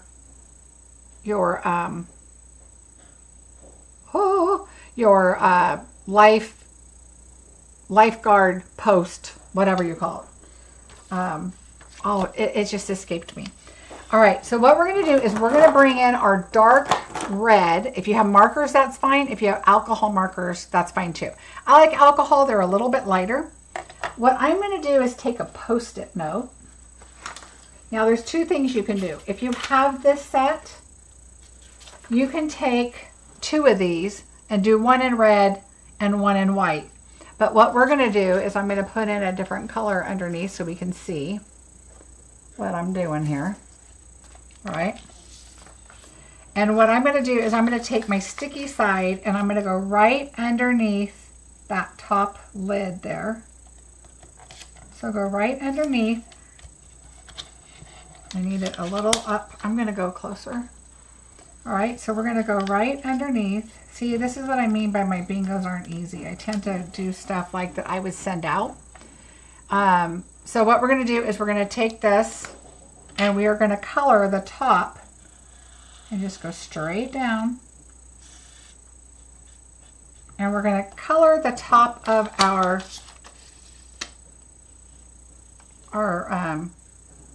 lifeguard hut or whatever we call it. I can't remember. What is it called? Lifeguard, whatever. Okay, now what I did also is, if you notice, I did the inside. See how it's on the inside? All I did is take this and go from underneath, and I just went right around the circle. Okay, it doesn't have to be super, you know, fancy or anything. I'm just adding a little bit of color. You don't want to really stop and angle it too much because you're going to get a lot of weird color on it. There we go. So you can see a little bit of red. It just adds a little bit more to it. All right, so that is it for the red. Now I have to tell you, my little lifesaver die, this little tiny guy right here, got a lot of love and a lot of use. Thank you, a lifeguard tower. That is exactly what I was looking for. So the reds were done last, and they look a little loved, so it's okay. You're going to take your white one, and you're going to put a little bit of glue on each white section there. All right, and then you're going to add it. I'm going to get my tweezers out here. So I'm going to grab it to where there's a hole, and I'm going to put the holes where the red is. Okay. So there we go. And then I'm going to slide it off and just make sure it all aligns nicely. So if you just do that on all sides, it should be fine. All right. And then we're going to set that aside and let that dry, because we're going to do something with that in a minute. All right, so there's that. Now let's pull in our palm trees and our shell and our grass. So we're going to move all this aside. And let's pull in our, oh, here's my flag. It was trying to go away. The flag goes to the right. All right. So again, we're going to be using a lot of markers. They're all listed below. I'm going to pull in my light pecan pie, and I'm just going to do the pole on the flag. And I can tell right here, I have a little white thread there. See, now it's getting kind of dark right here. Let me see if I can get a different color. Let me find a better color. Here we go. There we go. That was a little too dark. All right, so here we go. And then we're going to pull in our, I did the light Daffodil Delight. Oh, I don't know if I used Daffodil Delight, but I'm going to this time, but my poor blend is on its last leg. I need to pull my other one out of my shelf here, out of my cupboard. All right, so there we go. There's your flag then for your tower. And then I did the light petal pink, and I'm doing the seashell. So again, I'm taking the thicker end and I'm just giving it a little bit of color like a seashell. Lifeguard station or tower, yeah.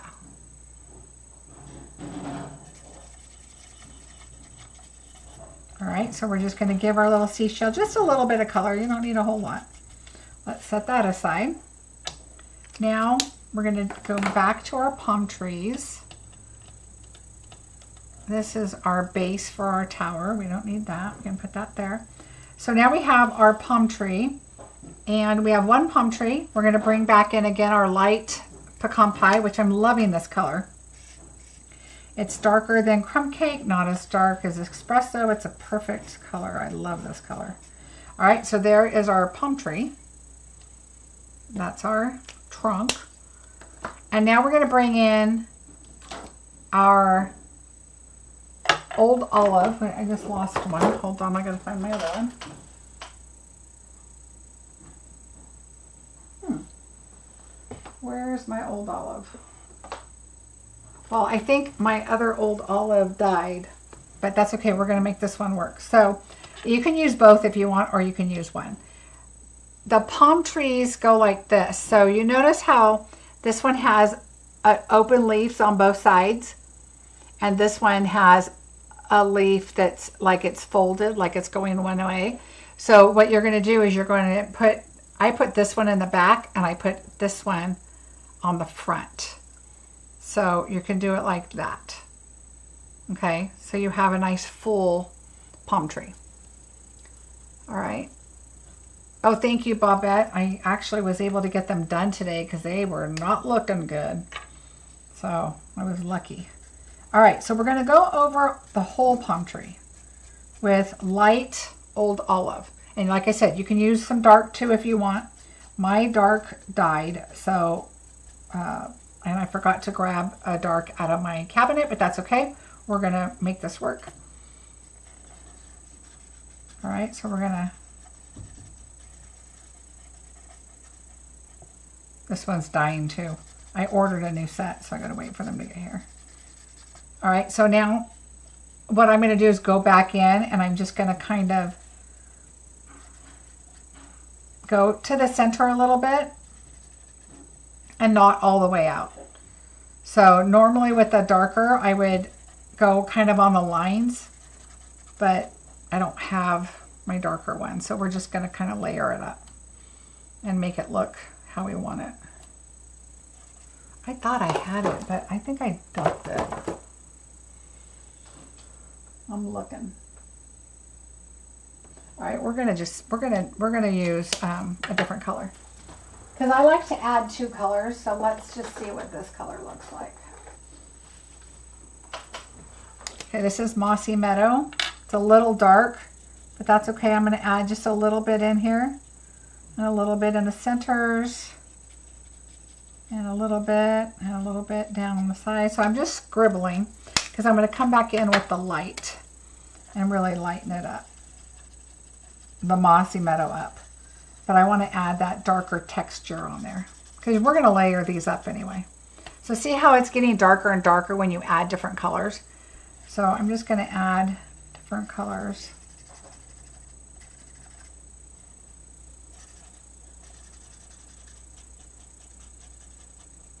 All right, so there we go. I think that's good. And you can just keep adding your colors if you want. All right, so there's that. And now you know what I'm going to do? Because they kind of look darker, I'm going to come in with crumb cake, the light crumb cake. And I'm just going to add a little bit of a brown to kind of settle the dark of the mossy meadow.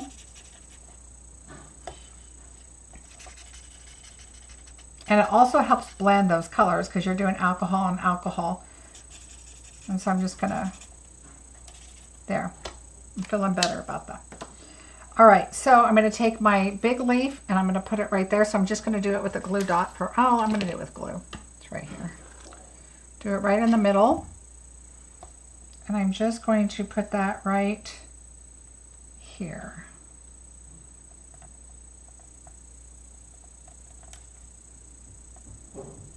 Okay, so now we have our leaves, and then let's get our glue here on our plum tree. The trunk is bigger, it gets skinnier towards the top. And so let's go ahead, I'm going to lay this on the glass so I can place it right where I want it because I want to see the trunk go all the way up to the top as much as I can. Okay, so there's our tree. Do you ever have a problem with blends having a big blob of alcohol come out? Yes, I did that today. It did.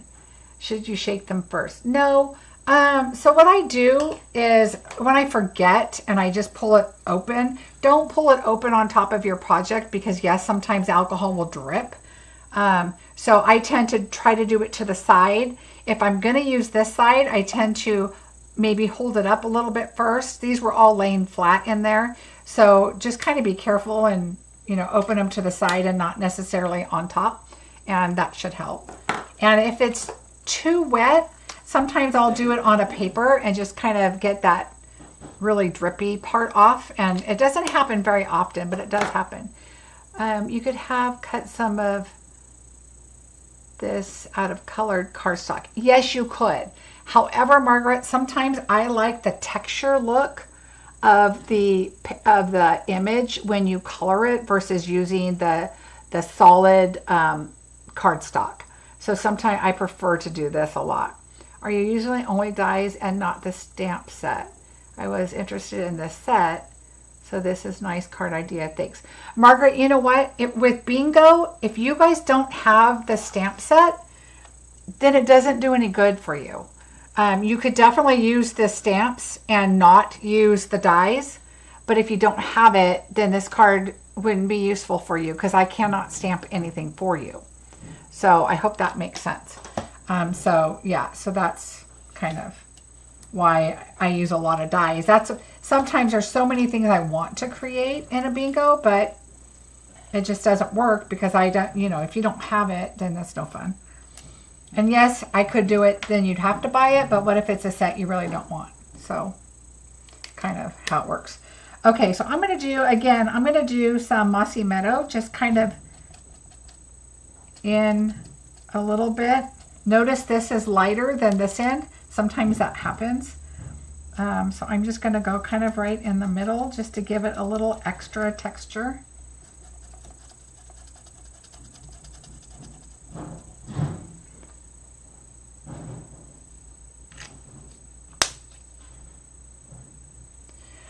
This stamp set is in the mini catalog.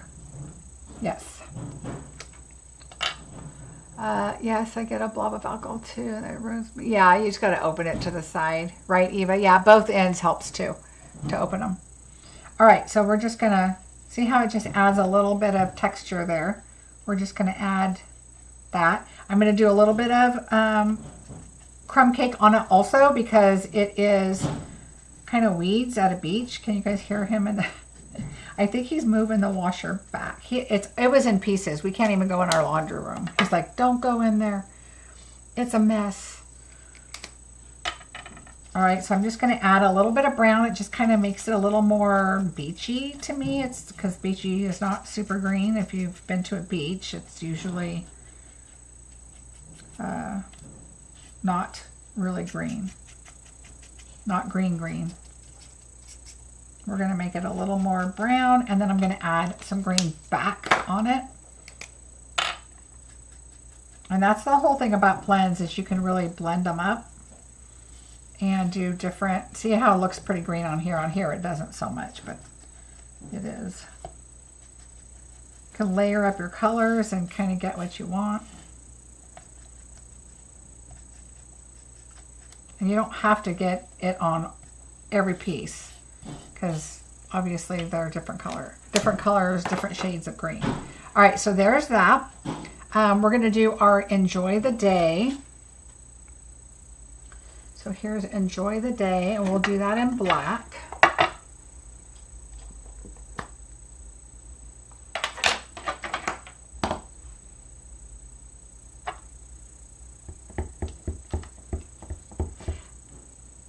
All right. So we're going to do Enjoy the Day. I'm going to do it right. Give it a little space on the bottom and a little to the right. So we gave you a big enough piece to kind of do what you want. So there's our sentiment.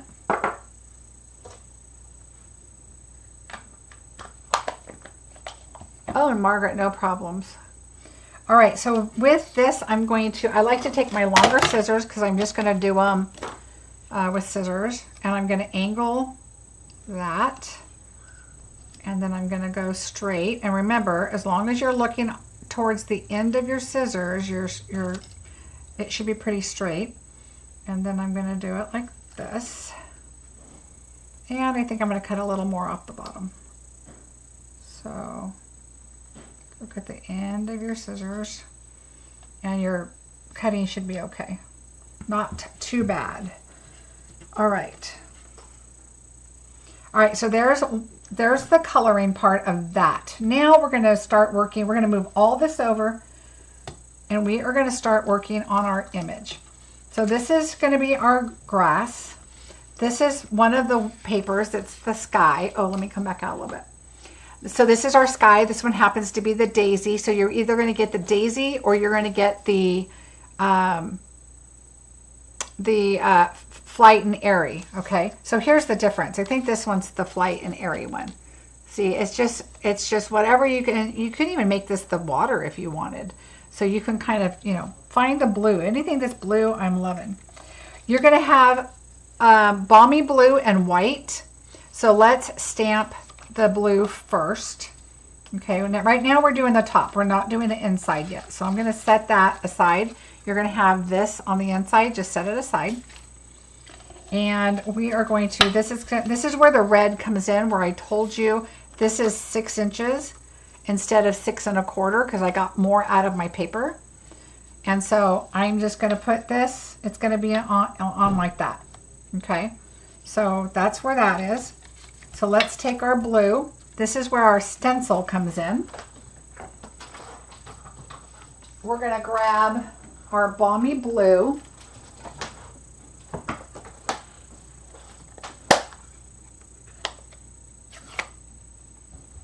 Let me move my stuff here. All right, so now we're going to take our balmy blue, and I just want to add some waves. So I'm going to start at the bottom. And I'm just going to add a little bit of waves.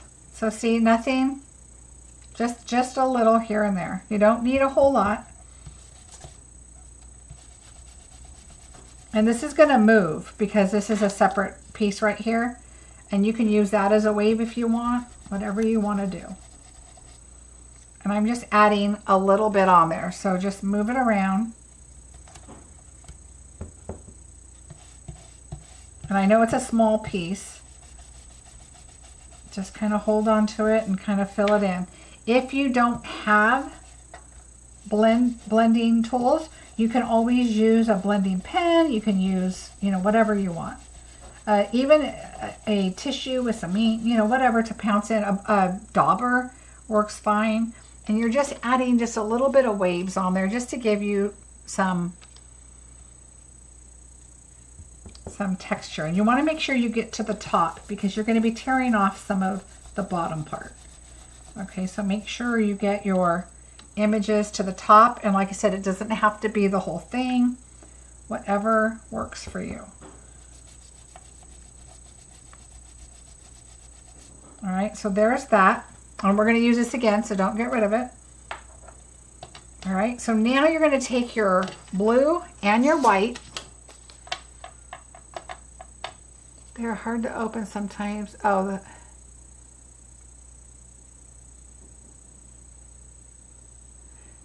all right, so now what you're going to do, hi Susan, is you're going to take this and you're going to rip it towards you, okay? So align your blue and your white together, rip it towards you, and you'd only want to rip a little bit. So start it, and then just rip, rip. Keep these lined up, keep ripping, and you want to go towards the bottom. You don't want a whole bunch off. Okay, so yeah, you're taking off some of those waves you just put on, but that's okay. This is how you're making your ocean coming up to your, so you're going to throw this part away. This is how you're going to make your ocean and your water come up. So see, you just pull the blue back a little bit. So now it looks like the blue water is pushing the foam of your water up to your beach. So you can move it and make it as big or as small as you want. And then see how that looks? Isn't that neat? So what I would do is leave that off right now.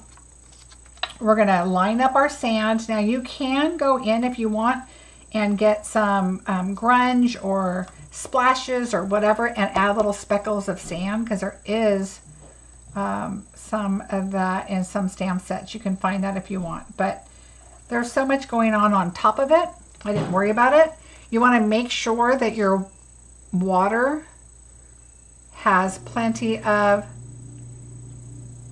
space, and then you can kind of decide about making your water higher or lower or whatever works for you. We have a lot going on down here to add everything on, so I tend to go a little bit higher. Okay, so we're going to set that aside for now, and let's put these on. Like I said, we made this a different size so that we could cut our DSP 6x6. Oh, we're going to need this ink still, so don't go away with it. Uh-oh, my husband just started the dryer. I'm hoping it got hot.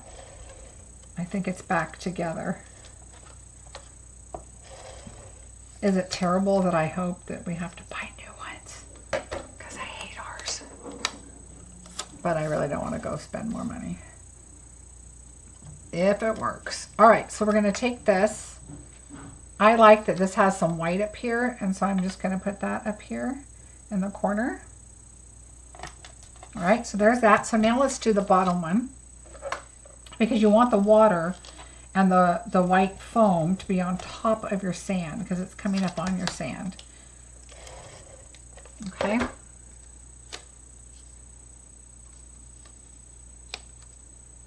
He turned on the dryer. He did. I don't know if it's working or not, but we'll see. I mean, it works. It just doesn't get hot. All right, so now there's our dirt, our sand, and now we're going to glue this. I'm just worried about gluing down here, so I'm just going to go straight down right here and up here, because it doesn't matter. It's going to just adhere to the sky part, but we need to put it on the white first, and then we can add more adhesive on the back of the white.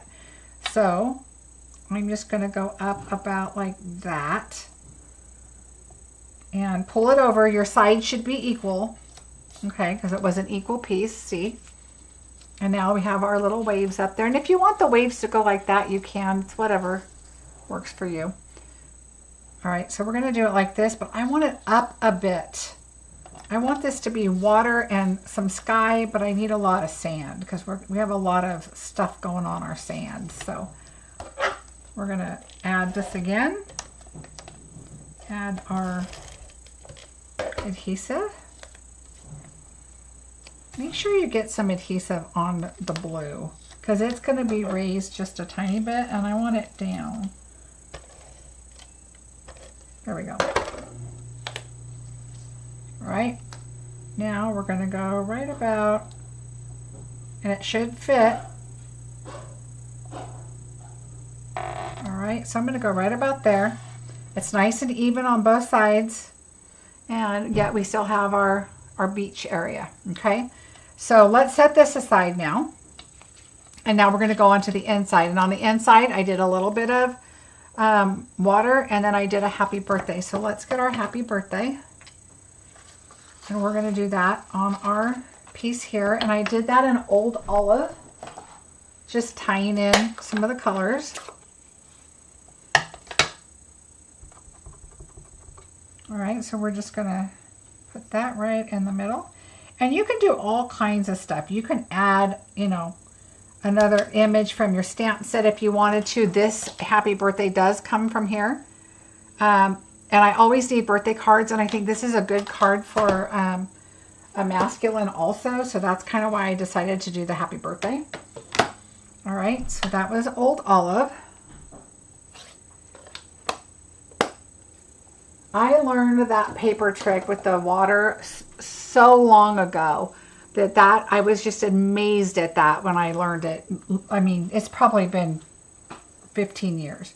And I was like, that is brilliant. Okay, see how my green didn't go right there?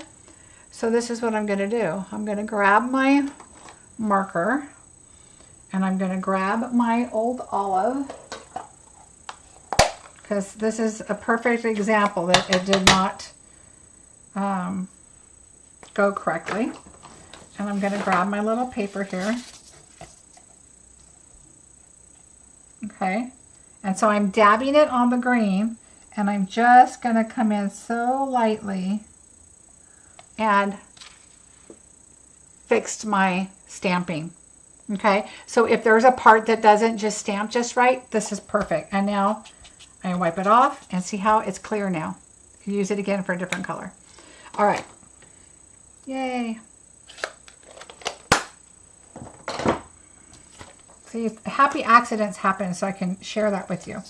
All right, so now we're going to take this and we're going to take our sky. Now see how this blue came down here? That's what this is. I'm going to take this off now because I don't mind having some blue beachy water at the bottom. All right, and if you need to tape it down, that's fine too. I'm just going to go in like this and kind of hold it because this moves a lot. I've used my ink pad quite a bit since I did that, so I'm gonna really blend it in there. I'm gonna go all the way to the corner. I don't want a big old white chunk right there.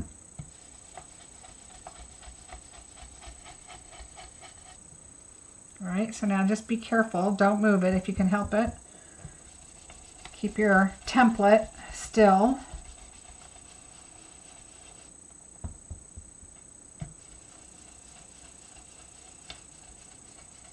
And this is, instead of adding DSP or whatever, if you don't have DSP, look at the stamp set. See what's available in there that you can probably change up a little bit.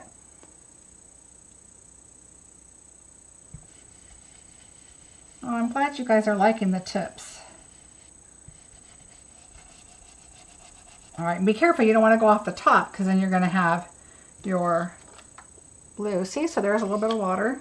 Now we don't need this anymore. We're done. All right. And wipe it off so it doesn't get all over your card. And remember I was telling you guys use alcohol on this. I have to tell you, baby wipes work perfectly fine. But take a little tissue after and wipe up the wet. Okay, there. Sparkly clean. All right, now we're going to need to adhere it inside our card.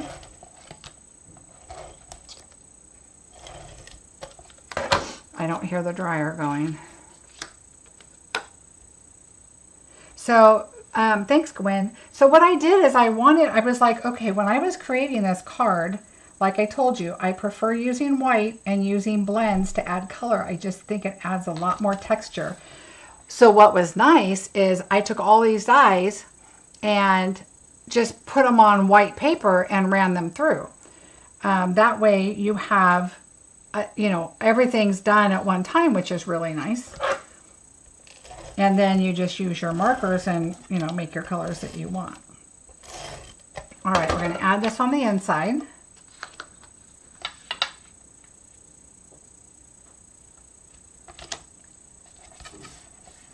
All right, so there's the inside. All right, now we're back to the front. Now we're going to be using dimensionals like scraps because we need little pieces. So let's first start with this. And what I did is I glued this together. So I'm going to take my glue, and the whiter part is at the bottom, right? Because that's the part that's going to be in your sand. And then I'm going to add a little bit of glue here. And I'm going to take our tower and add it right to the top here. All right, so set that up. Oops. And we're going to move that up. I'm going to turn that upside down, let that dry just a little bit. All right, and now we're going to need our tree. Oops. The grass we're going to glue, but we're going to do that towards the end.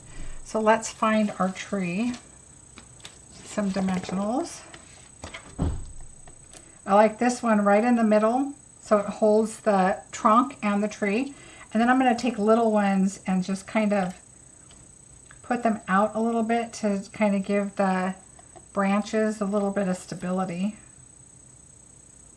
Kind of turn them where they'll fit on there. And you can cut them in half too, that'll help. And now this is where, I don't have any halves, let's see.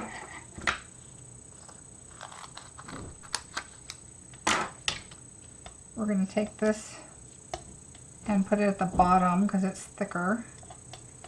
And then what I like to do is take your dimensionals and take a smaller,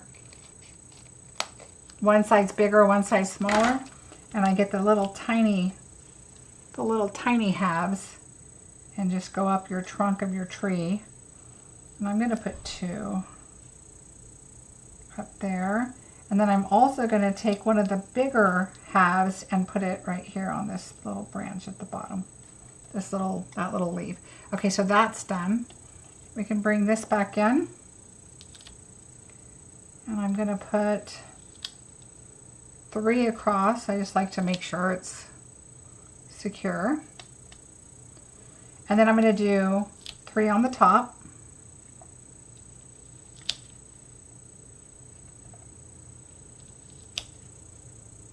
Okay, now I'm going to take this little tiny, now what I'm going to do is I'm going to take this and I'm going to cut little strips right here,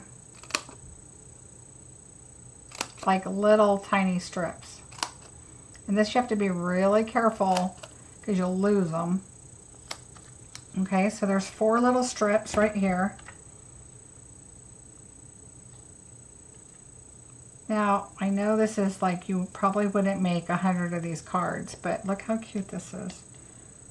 And we're going to add that right there on the leg.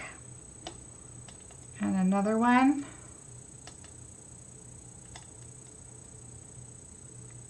Just hold the foam down. Okay, this one just came off altogether. That's okay.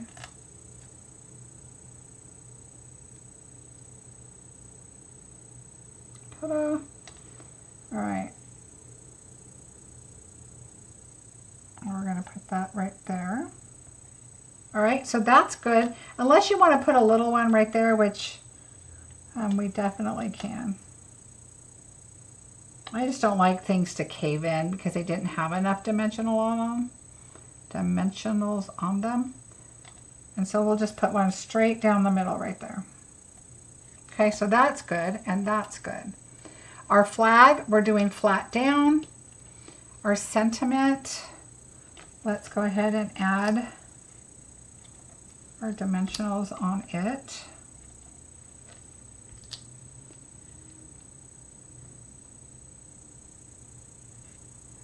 This card does have a lot going on, but once you put it together, it's just so much fun. All right, and now we have our 2 railings.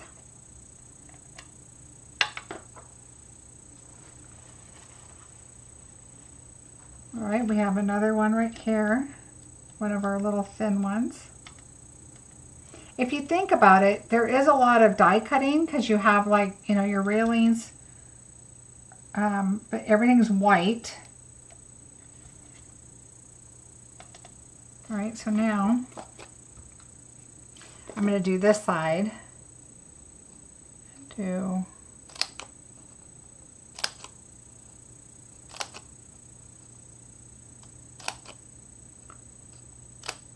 right, let's try that. All right. So those extra outings, do you guys keep those and use them? Because sometimes you guys have good hearing. I only hear Marcie. Oh, about the dryer? Yeah, the dryer's not going now. I don't know if that's good news or bad news. It was going. I don't know if it got hot or not. I should text him. I'm going to text him and say hot so we know. We got to know, right? I'll let you know. I texted him. I said hot? Question mark. We'll see if I get a growl out of him. All right, so I'm just going straight down each little piece here so we know. He could be back on the internet doing some more research. Oh, goodness.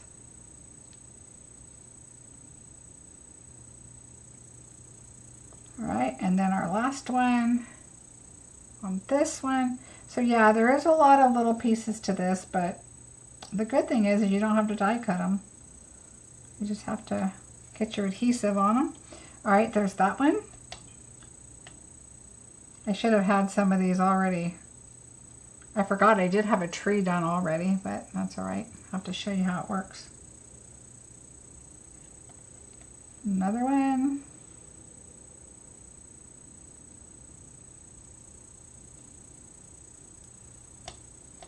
We'll just put them right down the center. Yeah, you probably could have done it with the foam. Sometimes when they're so little like that, though, I don't know. Sometimes I just don't like the foam like that.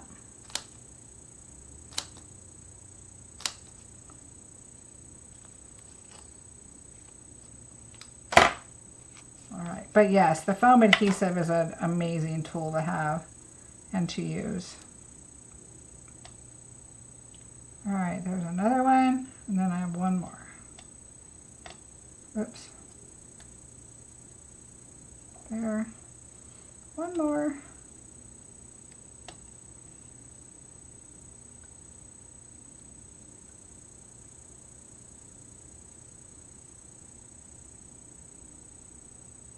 Oh, Dolores. I know you just said, you did tell me you just had surgery. I'm glad it's gone and everything's going good. All right, so there's our 2 fences, okay? Now, we're going to do a little trick with the fence, but let me show you something else that we're going to do. Let's go ahead and start putting our image together. We're going to go ahead and put our card base on now because we want to put everything up on top of the card and put it together. There's no ribbons or bows or anything like that. So let's just get this on here. That's adhesive, so I'm not worried about it. We're going to put this right on top of it. A little extra adhesive there. But see what I mean about the red? It kind of makes it pop too. But you also have 6 inches right here, which makes your paper go a lot farther. All right, so now we have that. Let's go ahead and add our tower. Oh, you know what? I do have one more little piece. I'm going to add that in the middle of the base of our tower.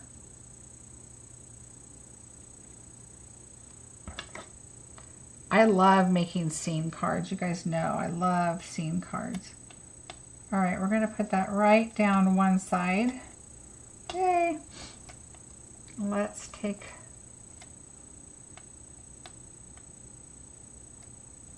Oh, he's not answering me. He must be doing some research on YouTube again. All right, so let's take all this off. Right down the middle. It's funny, whenever I do scene cards, I have so much fun with it. And then it's like, okay, what else can I add? What else can I do? Which is, of course, why I had to add the seashell. And then we had to put the flag. All right, so we're going to add this. Okay, so when you look at this, we're going to add this in our sand and kind of put it down a little ways. Okay, because we need to... Oh, this one's...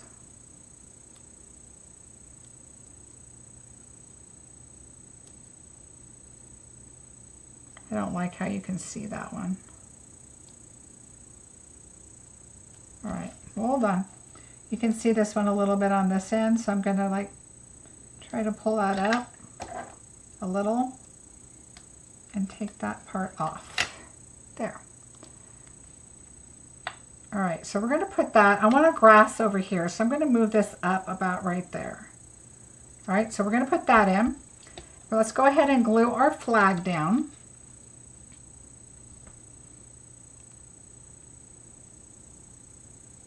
All right, so we're going to glue our flag. It's yellow. That means be cautious out there today. All right, we're going to just put that over here. So the tower is saying it's a cautious day, yet you can still... Okay, we'll put that last. All right, so for our fences, so see what I did here? You're going to get a piece of twine, some linen thread like this, and you're going to put your two together. That's your ramp to go up. So you can put them right next to each other if you want, or you can add the string, whatever you want to do. So we're going to add 2 little pieces of string. So we'll just take that off right here and put that down. The rest of this, what we're going to do is we're going to fold it in half. All right, now remember our little lifesaver? Okay, so it's all nice and glued together. So now what we're going to do is we're going to get a glue dot and put it on the back of one of the solid pieces. Okay, be careful pulling that off. And what we're going to do is we're going to take our, whoops, we're going to take our string, put it together, and put it on the back side of the glue dot, okay? And it's going to be right in between the red and the white because we want to see the red. And we're going to just put it in between. All right, we want it to kind of look like an actual lifeguard thing. So we're just going to go through a couple times. Okay, and I try to make the string kind of smooth right by each other. So just pull it carefully. Remember, you just have a glue dot on there. Okay, so there's that. I'm going to go one more time over on this side. And you can make it as, you know, right next to each other, nice and smooth, whatever you want to do.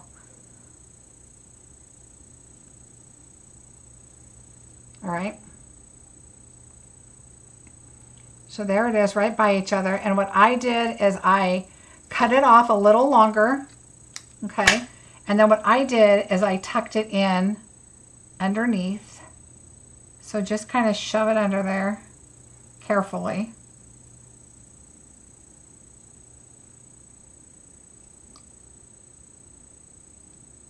And you can loosen it up and put it in there.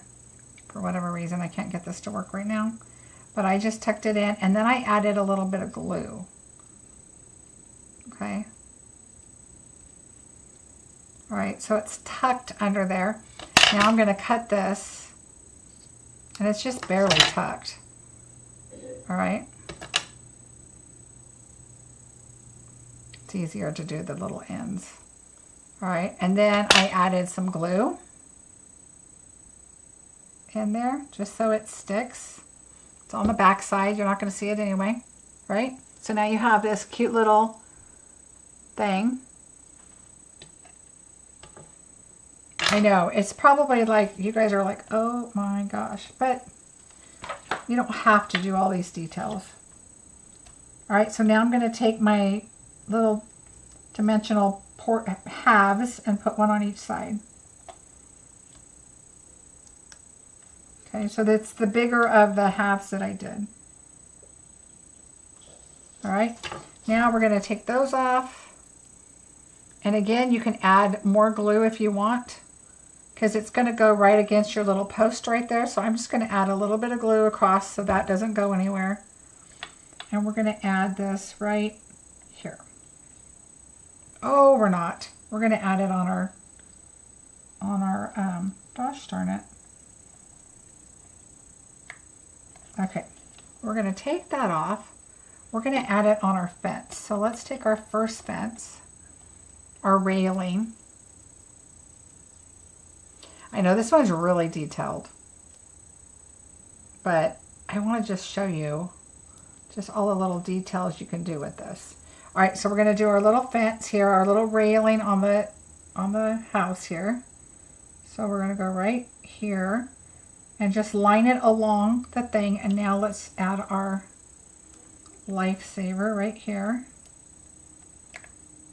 Okay. And now we're going to add our rope.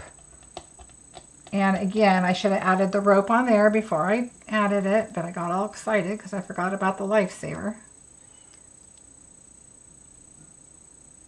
All right, now we're taking those off.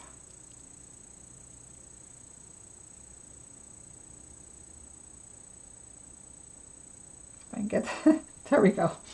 The backing off. All right, so what we're going to do is with your rope, you can take just the smallest amount. We're going to just glue this right here. Put it on our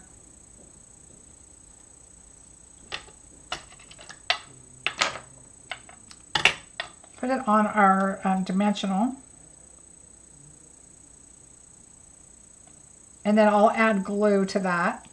And then this dimensional over here that I've already stuck, that I should not have, but we'll stick it in there and then we'll add glue. I'm going to cut these, the bottom one a little shorter than the top one. Okay, and I'm going to add glue to this. And we're going to just go right underneath here and put that down. And then stick this because it's going into the into the sand. Okay, so that way they can go up the ramp and get it into the tower. All right.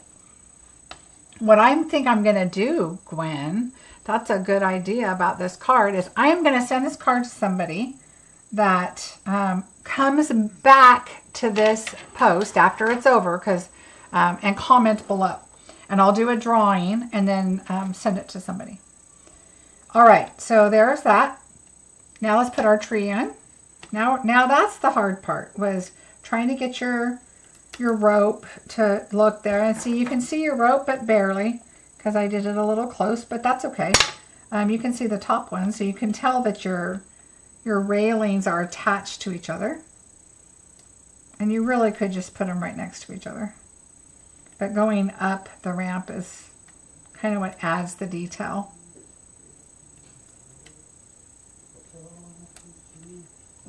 All right, so now let's add our tree. Again, down in the grass, and you want to keep it on the card. Okay, so there's our tree. And now let's add our seashell. We're just going to put it by the tree. I hope you guys like more detailed cards like this. I know sometimes on bingo I feel like they should be more simple, but then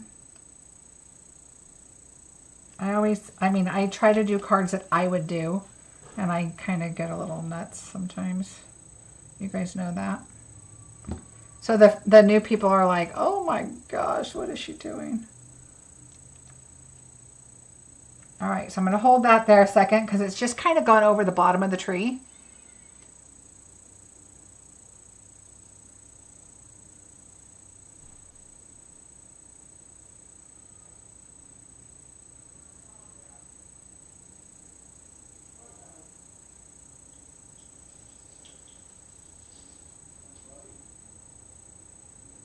Hi, Tishana, how are you? All right, so we're going to hold that. So see, now it just kind of wraps around the tree. Let's put one over here next to that, because you know how you always see these grassy areas next to the poles or post. I think my husband's got his earbuds on and he's listening to something. So he probably has not read my message. So I don't know if we have a dryer or not. I need to clean that. All right, so I just do the bottom. I'm not worried about the top. I'm going to do this one down a little further. All right, so there's that one. And then let's put our sentiment on.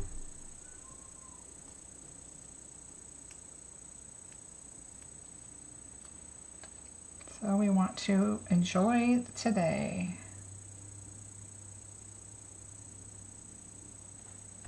There's that one, and let's not forget our bird.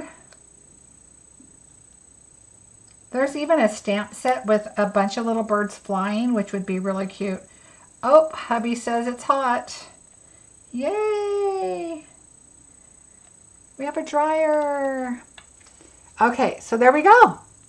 So look how cute. You got the ramps are going up. You've got your little lifeguard thing, which I have to say that is popped up a little bit, but to be honest, it's really not, it's a little piece. It's not like it's an embellishment or anything, so it goes fairly flat. But look at the tree with added, and the tree and the grass when you add the texture with your markers versus using the dark paper. If you use paper, it's just going to come out to be this big, like this would be, a big chunk of color versus some texture. Now, if you started out with a super light color, like maybe soft seafoam or something, and added, some more greens on it, then, you might get kind of the same effect. But I just love using blends and coming up with your colors. And there's the two different skies. If you wanted to cut your paper down more, you could. Remember, the sky goes down to about here. So you could make less water if you wanted and more sky. It's whatever you want. But really, this is the scene here. And that back there is whatever. I love the detail. This one's awesome. Oh, thank you, Melody. Oh, thanks, you guys. Thank you, Deborah.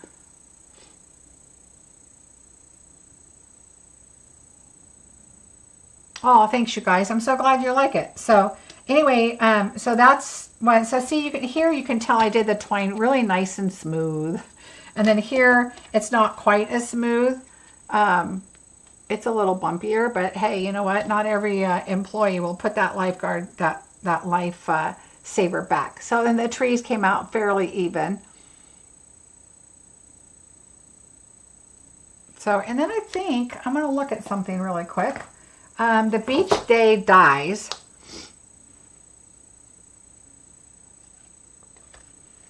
It's funny how both of these look a little bit different. The palm tree trunks. I have two different, oh no, I only have one set. Huh. I think maybe I colored over this one a little bit more, so it gave it a little more depth than this one. I don't know, but look at all these dies. I think I used, you could do your own waves right here. This could be your beach. You could use this to cut, your sand and do like another little layer of your crumb cake to give it a little more layer. But with so many things going on it, I chose not to do that. But you could add a surfboard, an umbrella. There's all kinds of, look, a sand castle. There's all kinds of really cool things on this stamp set. So that is card number 3. Yay! And yes, you will get an envelope to go with it. So I have them right here for you. So no worries about that. All right, who's winning the next bingo? Marcie, you're very creative with all the details. Oh, thanks, Terry. Thank you, Mary. Oh, you guys are so sweet. The red layer is really nice. Yeah, Melanie, like I said, that really saved the difference in the DSP. So think about that in the long run. If I was doing 6 1/4, I'm not going to get as many sheets out of a 12 by 12. And this is the back side of DSP. So I chose to add the border, and then I ended up with 6 by 6, so it saves me paper, and my paper goes a lot farther. All right, I see some me's winners out there, so let's see. Let's bring it in. So this is bingo number 3, but Marcie needs a drink of water, or tea, I should say. Rosie says it's her turn again. The last one slipped through her fingers.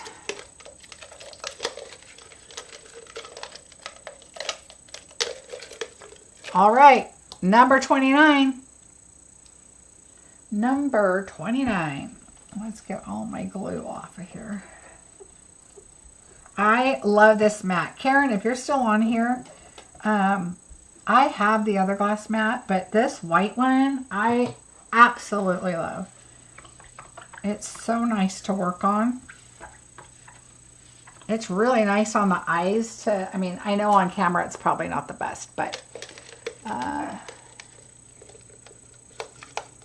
no, that was the 3rd project. One more, Tashana. Number 30. There's one more project.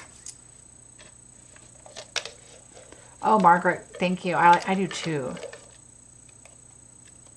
Number 28. So don't forget about my special. I'll show it again at the end, but if you want to get a free box of goodies in a flat rate box, medium flat rate, let me stay tuned and I will give you more details. We're celebrating my 4 years with Stampin' Up. Number 24.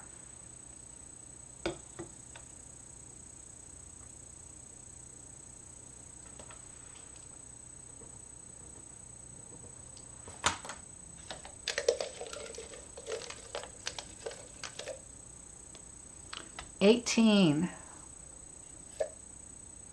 Yes, Gwen, hot dryer. Happy about that.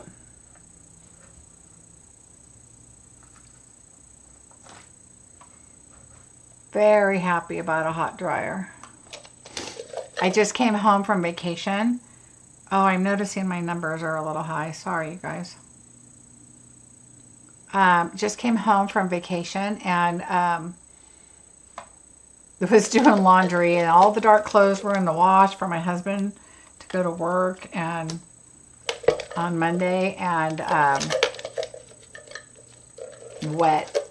wet clothes. Number 4.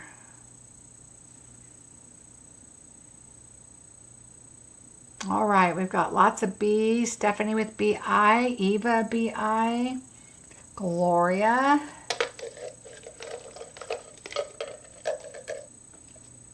$26. Make sure you are on live chat. So live chat will give you the live chat that's going on. Top chat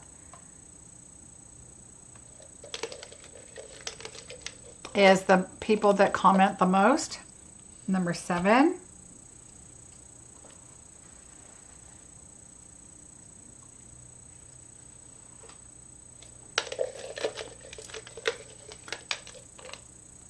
Number 1. Don't forget next month's bingo.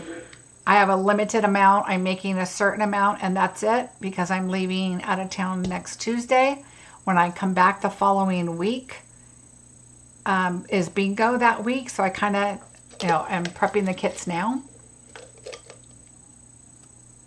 Number 16. And it is going to be a really great bingo. I have a really fun project for you. And Margaret, I show them all at the end. Yes, I sure will. 27. All right, Stephanie has a BIN. Karen has BIN. Sarah has a BIN.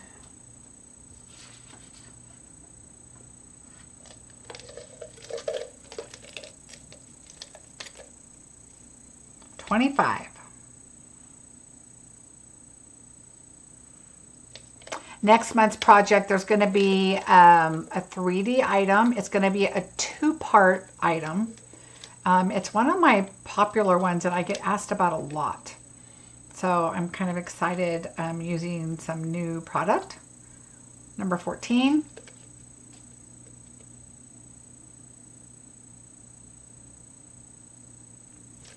Gretchen has a BIN. Lots of B's. Ooh, Terry has a BIN. Number 19. Eva and Ramona both have BIN.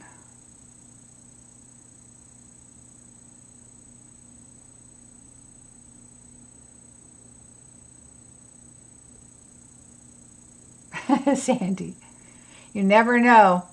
They might be winners next month.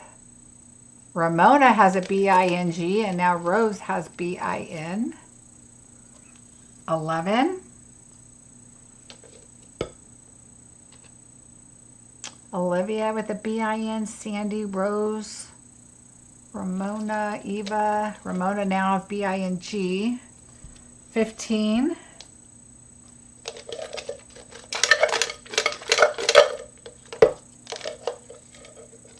I'm a couple of numbers behind, so I'll wait just a little bit.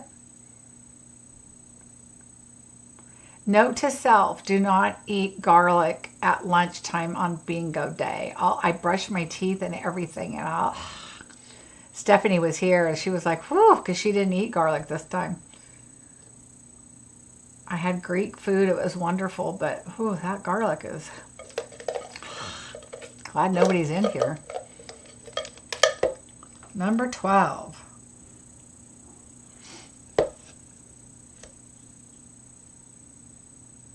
Lots of BINs. Olivia, BING. Uh-oh. All right, let me shake them up.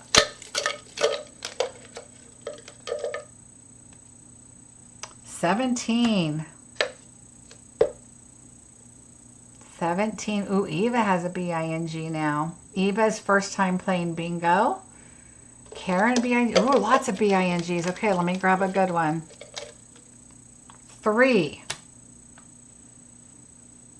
Number 3.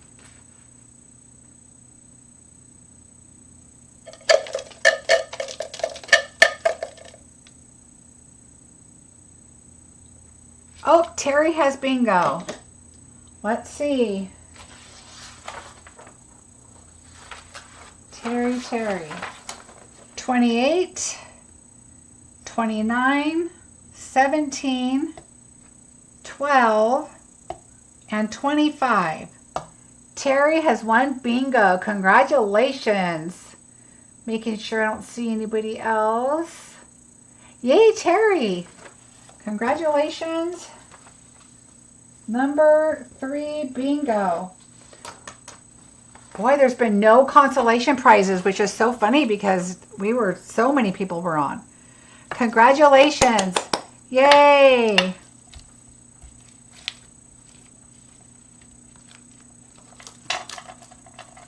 Oh, Melanie, you wanted a sneak peek for next month? This is what I could give you. That's your sneak peek. That's all I got for you right now. What else could I give you? Nope, I have nothing else on my desk, so that's it. All right, congratulations. Yay. All right, we're going to have one more bingo after this last card. Last card. All right, here we go. So this one, I decided that we always need a masculine card and we always need a Father's Day card. So you can change the sentiment if you'd like. But this is the card. A lot of people requested that I do a card with the trusty tools. So I decided, okay, we must do a card. So I have a couple little tips and tricks on this. And then on the inside, of course, we have to have our matching DSP. So here is the kit.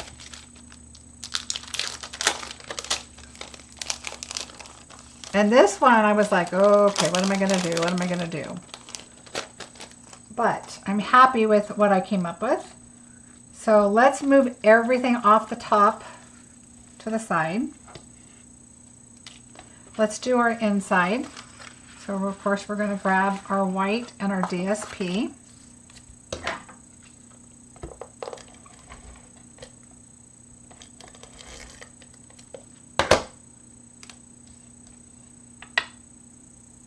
Add this on the bottom of our card. Uh-oh. So if it's too short, then I always bring this in. So this is a 4. Yeah, see my paper on this one's just a little long. So there we go. And now we bring this in, and usually this, I give it to you long anyway, so we're going to put that on there. And I like to turn it up like that so I know where to put my glue. Just put a little bit, you don't need a lot. I love the coffee set too. Let's see, my name is cold. Oh, thanks, Steph. Yeah, all of the projects are really going to be good. I'll tell you, if I can remember right, I used the balloon set, the coffee, and I can tell you that the Flight and Airy paper is in there. So that is off the top of my head. I still have my little moth guy. My little moth friend is in here. All right, so this is Crushed Curry. This is the color we're using, because that's the color in the DSP. Remember, again, too, that this DSP is in the Celebration.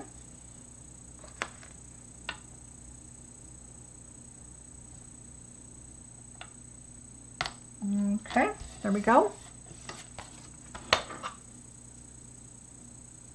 Thanks, Melanie. So I tried last month, I asked you guys what sets you wanted to see me create with. So somebody had said the roses, and somebody had said thoughtful expressions, and somebody said this set. So the beach one was all on me. But what I like to do at this point, especially when I'm getting close, is there's a lot of stuff I haven't used yet. Either for a video or a class or something. So I was like, okay, I've got to use it. All right, so I already embossed your tool. Oh, look, here's where the extra one went again. Oh, no wonder I'm short all the time. I'm like, why am I one short? And then I go back and look and I can't find it. It's because it's in this kit. Did I get it? No. Okay, so we're going to put our little toolbox aside. All right, and then our sentiment, we'll put that aside. And we're going to put all of our tools. Don't lose your little studs, because look, we got to do our little studs on our box.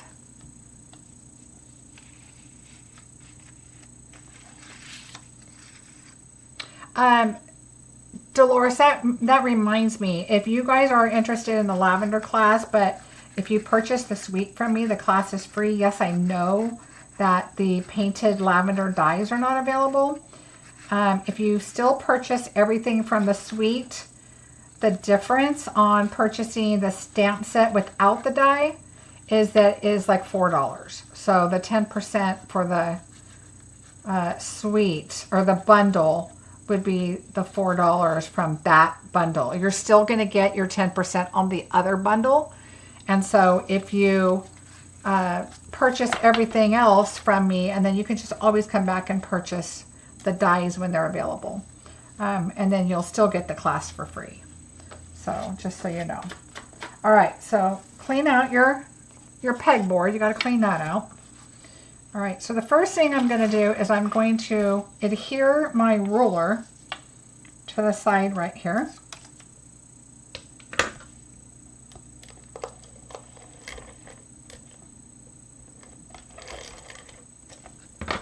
All right, so just go down right to your side. I went all the way to the edge.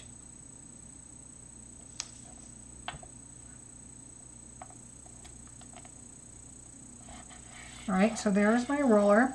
Now the other thing I want you to do is, because this is the size of the pegboard die, so if you look at these dies, oops, there's my notes. If you look at these dies, which have been loved and used, they're not in here very nicely right now, but that's okay, I'll fix them. You want to, I mean, you've got nuts and bolts, and this goes to the edge, this goes to on your tape measure. So this goes to the end, this goes in the middle. I mean, there's all kinds of really, really cool tools in here. But this pegboard, I decided that it was too long. It was too big. So see how big that is? So when you go up to here, what you want to do is cut off 2 rows. So I'm just going to take this in here and cut off 2 rows of the holes. So just, you know, kind of in the middle of those 2, so that you have this size, okay? Because this was just too big. It took up too much, but you could save this for the inside too if you wanted. You could add another strip in here or whatever if you wanted to do that. But so you're going to want to cut that down. All right, and so now I'm going to go ahead and adhere these together. I like to try to adhere my panels up as best I can before I start assembling on top of them. And again, this doesn't have ribbon or anything tied around it, so I could go ahead and add it to my card base. Again, I'm using crumb cake for the background. You'll notice I made a mistake. This one has Daffodil Delight. That is not what I wanted. And I used it, and then I was like, what am I thinking? Because this is crushed curry. Did I say crumb cake? It's crushed curry. So I wanted to make sure I tell you that. All right, thanks you guys. I see all of your bingos coming through. Thank you. All right, so there we go. So yeah, Montana next week. Can you believe 16 degrees? Woo! No, thank you. Although I'll be there. Okay, so we're going to add this on here, and I'm going to do it with the glue dot, just so I'm going to add this one right there. And then I like to take it off with my pokey tool because I don't want it to rip my paper. And then that one. Okay, so I'm going to take those off. I'm going to lay this down, and I like it on my grid sheet or my mat so that I can nicely space this on here. There we go. And you can see your glue dot through there, but that's okay because we're going to add our little brads on there. I did glue dot, I did dimension on the base, but I did not on the handle. So, because, you know, the base is, okay, I lost my, oh, here, there. The base is sticking out because you have tools in it. So we're gonna, oh, don't put these on yet. See, this is another reason why you watch the bingo first. Okay, now we're gonna bring in our tools. we are going to do a red handle on our wrench, and we are going to do a black handle on our hammer. So take the hammer, and you can see the rounded area. We're in Montana. I am going to Savage. So we're going to land in North Dakota and then drive to Savage on a day that is 16 degrees. Yay! That I haven't used yet. Oh yeah, there's only so much time. I knew it was somewhere. Right, Steph? I don't have the copy set.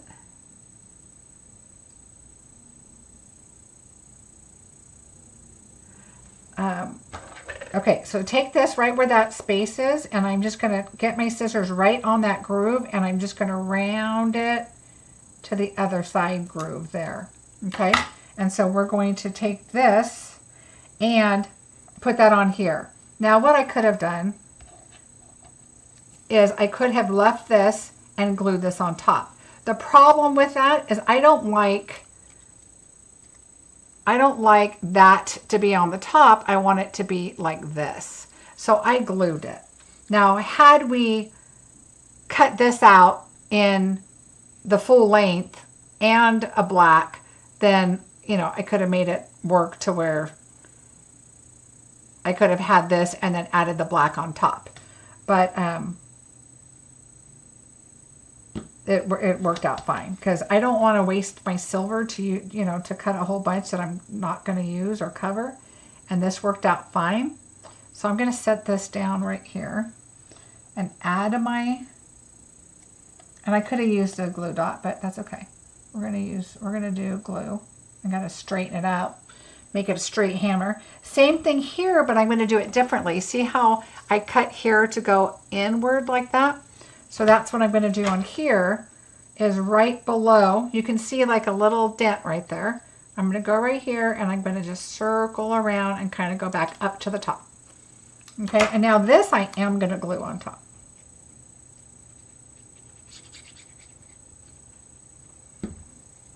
All right, so I'm going to lift this up, put it on here, and make sure it goes to the bottom and to the sides. So make sure it's on the bottom like this, and then on the sides.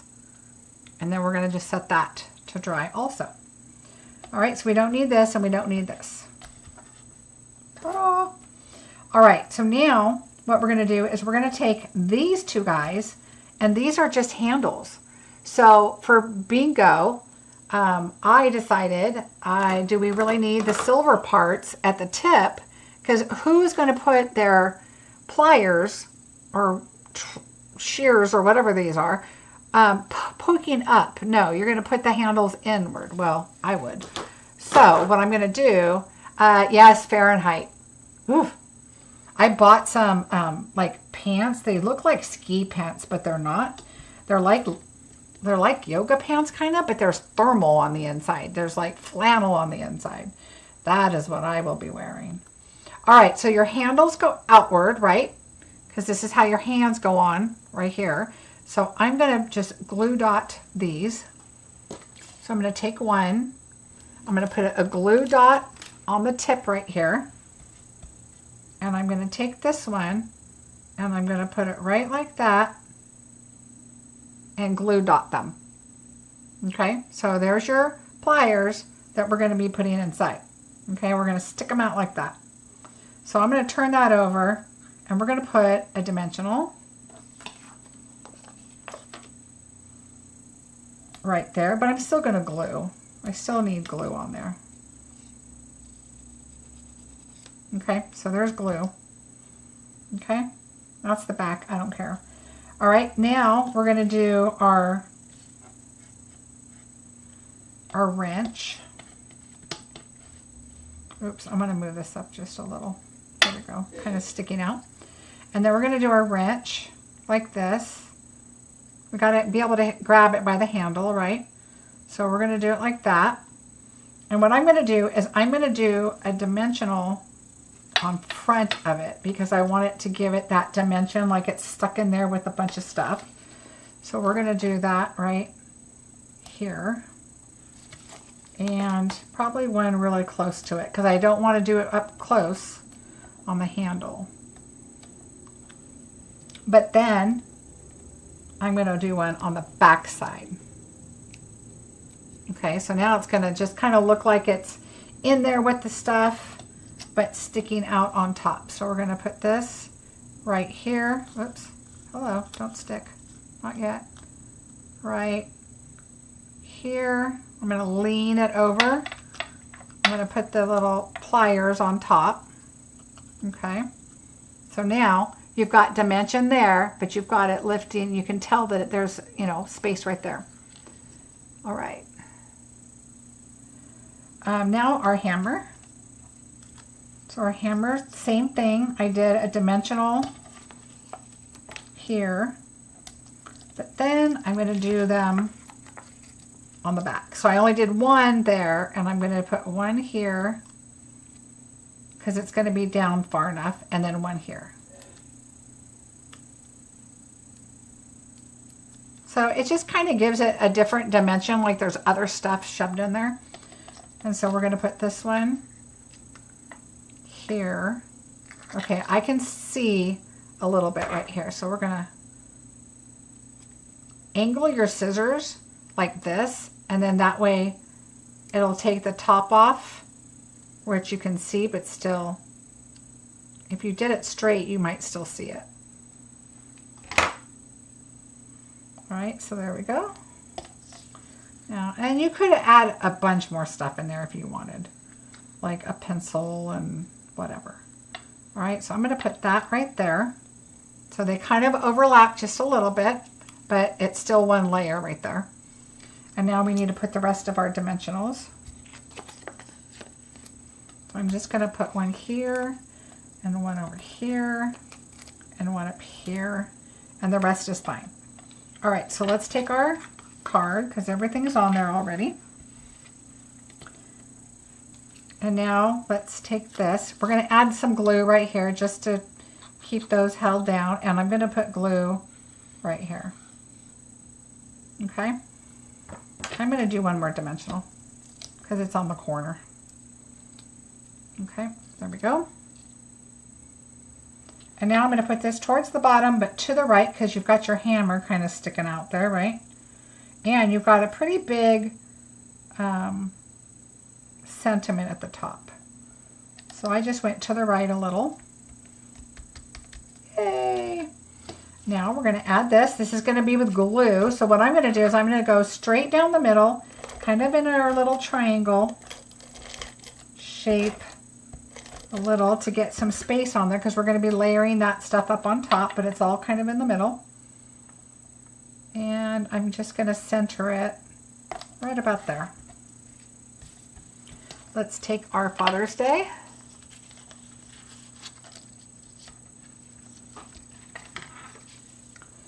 And we're going to take our Happy Father's Day here.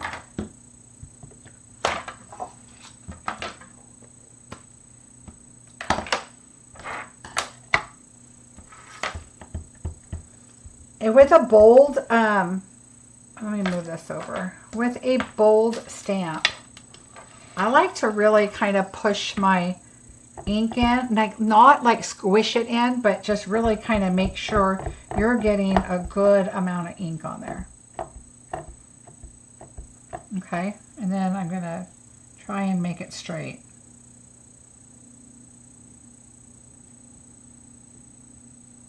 And then I hold it firm, give it a little time to absorb the ink, because it is a more of a bold sentiment. So I like to just make sure that it really grabs the ink. All right.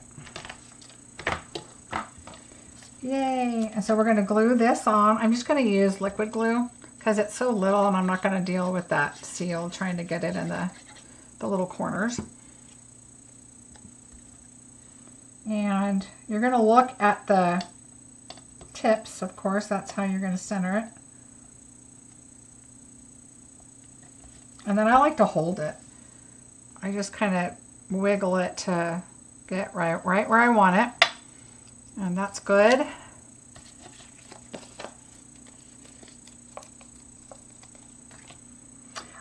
Sandy, I think it's a great set for masculine.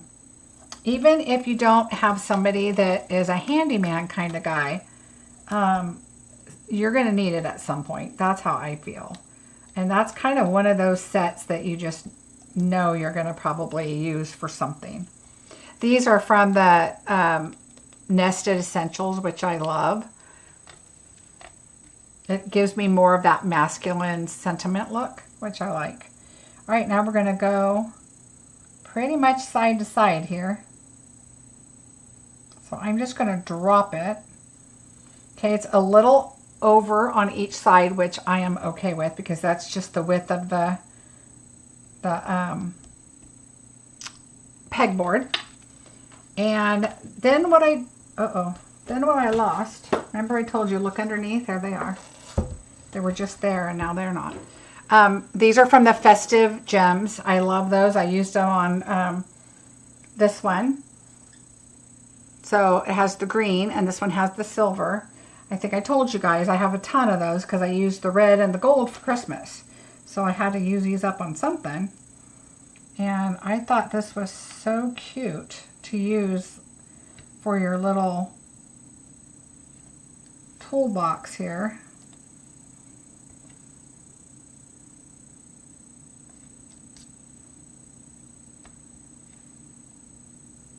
So I'll put those on there. We have one more bingo. And I really didn't feel that we needed these anywhere else because this is really a masculine card. I didn't think we needed to dress it up with these because we have 8 of them down here. The little studs on the toolbox. Tool crate, I guess. It's got the wood look to it. All right, so there we go. Simple. This is the silver that I used is, I believe it's retired. So use the silver. There's that one set that's got those silver bluish. I chose to use the 2 different colors. One's the more brushed look and one is the silver.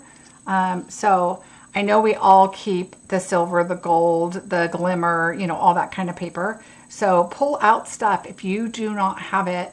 I mean, if you have it, that's the kind of stuff I buy a lot of. The bedazzle, trust me, I have a lot of it. I love, love, love the bedazzle. Every time I see it going on low inventory, I freak out a little bit. Especially when it's the end of a catalog. I'm like, oh no. But I love the wood texture on the box. So anyway, and the pegboard is just fun because at first, you know, your first thought is, I need to use that to put the tools on, like in the garage or in the workshop or whatever. But I like that I used it just as an accent. It would look really cool on the side too. The ruler came from the paper. The paper alone is a great thing. Even if you don't have this set, this paper is great to use for a masculine card. So anyway, I hope you enjoy it and have fun with it. And I didn't even look to see what was on the other side of this paper, but I just really liked the Lost Lagoon, bringing it in with the sentiment card up there. So that was number 4, and I will show all of the projects after our next bingo. And then I will talk a little bit about the boxes that I'm going to be giving away for free.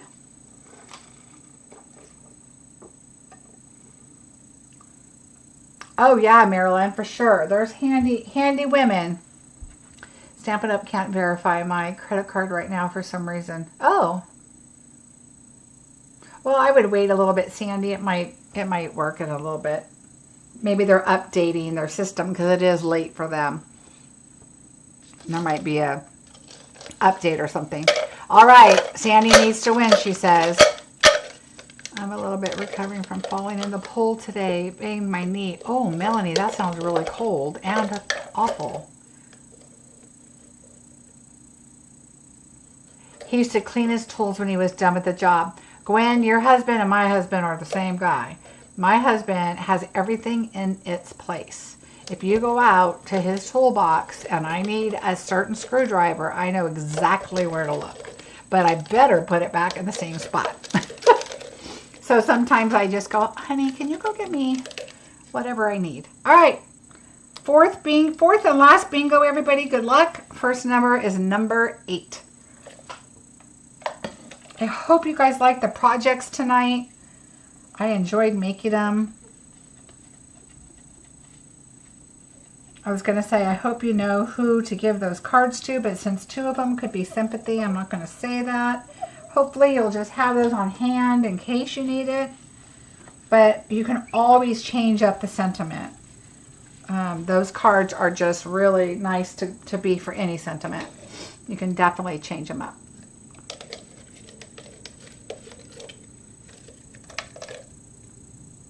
Thank you, Kathy.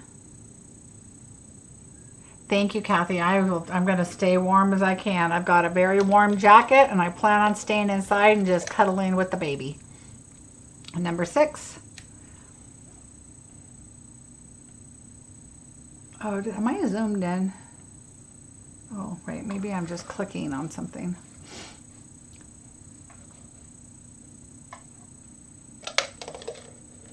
Oh, up too high?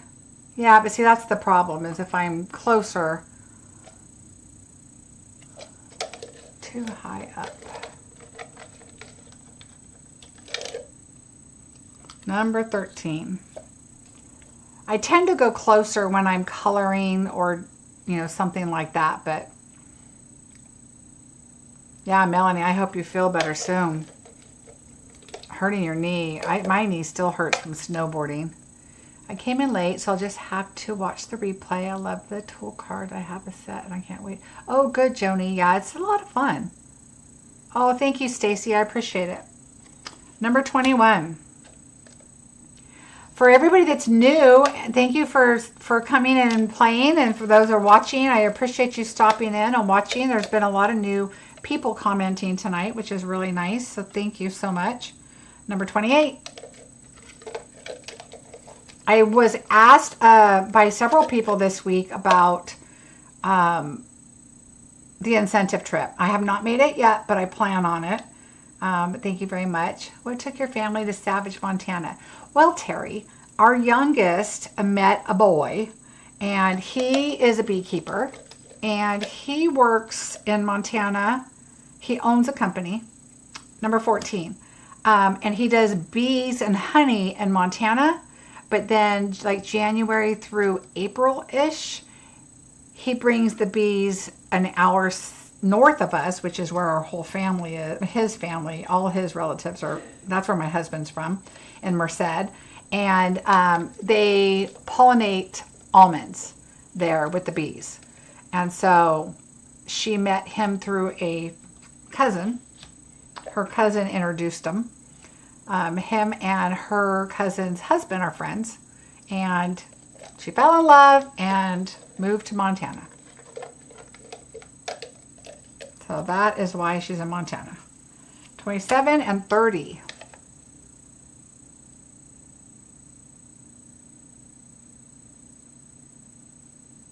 Yeah, Melanie, I would definitely take some leave or whatever you need to take early in the morning, because you might be more sore tomorrow. At least in Florida, I'm hoping your pool wasn't too cold. Corey has a B-I-N-G already. 18. Carol with the B-I-N.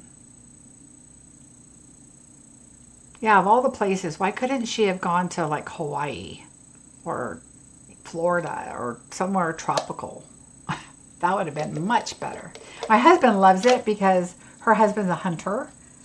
Number 7. And my husband loves the fishing, hunting, all of that. And so he's just thrilled. Except they're not hunting this time because there's a baby. Number 10. So let's see. Gloria has a B-I-N. Gretchen with the B-I-N. Yeah, he loves he owns it. So he loves it. Got nothing. Oh, Karen. You never know.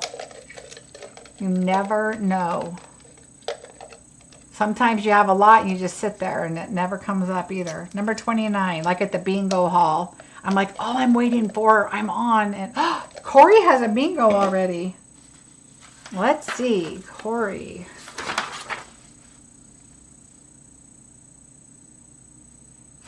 Corey. Number 6, number 10, 22, 28, and 30.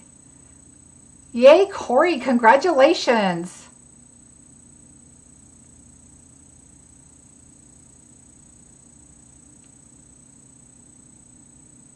Hey, finally, Corey, yay. Congratulations, Corey. Oh, Melanie, I know you're in Arizona. Do not ask me why I said Florida. I was thinking you were in Florida, but I know you're not. So number 4 for Corey. So everybody knows, message me your orders, and I will get those orders in for you. Please get them in by the end of the month. If you could do it by Tuesday, that would be amazing, because I leave Tuesday to Montana, so before then would be wonderful. My daughter just applied for a job in Montana to be a collection manager for the art at a college. Oh, nice. Yes, Sandy, next month. You know, it's funny. Almost always I have the new people and they win. So it's coming. It is coming. All right, so we have, that was card number 4. This was card number 3. This was card number 2. And card number 1 was this one. So remember when I do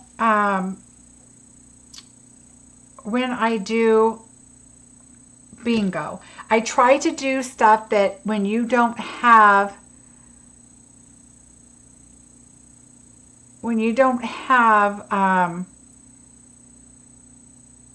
the stamp set. I try to use the dies. I try to use DSP. I do your ribbons. I do your, the die cuts for this. This kind of stuff I cut out, and you're going to have to do a sentiment of your choice and a leaf or whatever you've got for the background. Those kinds of things. That's why they're a little more intense sometimes, because I can't stamp for you. And so I always try to think of something that you don't, that you might not have. If you don't have this embossing folder, obviously you can use any embossing folder, but you don't have the stamp set. What are you going to do with a sky, a water, and sand? Yeah, you could maybe have some kind of a beach set, but that's not very fun. So that is the fun and the pain about coming up with projects for you that I want you to be able to have, to be able to finish the stamp set, even though the sentiments might be a little bit different. So I hope that kind of makes sense for you. I had a question. Let's see. Can't I just do the Stampin' Up site and use your code? Marilyn, if you are wanting the box that I'm going to talk about right now for free, yes, just go on my website and purchase. If you want a bingo, that is the one you need to send to me, because I take off the $100. So I put the order in, I take off the $100 and invoice you the balance. So if you were to have won bingo, which I don't think you did. Now I'm looking back real quick. Yeah, if you were to have won bingo, then that's what you would do. But for the box, go on my website and purchase. That's perfect. Gretchen, I'm glad you had fun. I purchased the perennial lavender class. I got the email and the PDF. With the PDF, is there a... Okay, so Renee, in your receipt, there should be a video link in there. There is, look at your receipt, and you should have a video link. The PDF didn't work at first because it said I didn't, it was a default that it went back to not download anymore for people, and so I sent it out to people. But look at your receipt. If you can't find it, let me know. I'll send it to you. You're welcome, Deborah. I appreciate it. Thank you, Angela. Thank you, Ida. Thanks, Kathy. Happy for my sister. Oh, Kathy, I think you're talking about our youngest daughter. She's the one that's having a baby. So I'm going to be a grandma again. Lots of techniques and elegant cards, Marcie. Thank you. You're welcome. Doing projects this way is a lot of work. It is. Thank you for making the efforts for all of us. You are welcome, Karen. My hope is that it kind of lets everybody kind of branch out and try some different things. Oh, you're welcome, Terry. Thank you. Yes, you can, Gwen. Just go in and register and then add them to cart and pay for both of them at the same time. Yep. You'll love the lavender class. It's got a lot of bedazzle too. There's a lot of die cut and an amazing 3D project. Oh, thank you for the thumbs up, Terry. Thank you, Trina. I'm glad you liked it. Thank you, Kathy. I'm glad you liked them. I don't have any other emails. Okay, Renee, I'll send it to you. Let me write that down.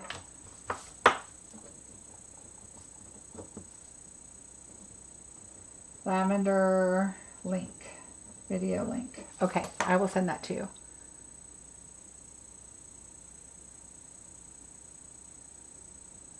Oh, Marilyn, I hope you had fun.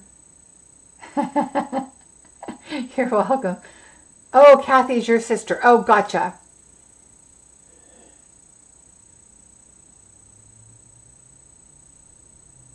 I knew that.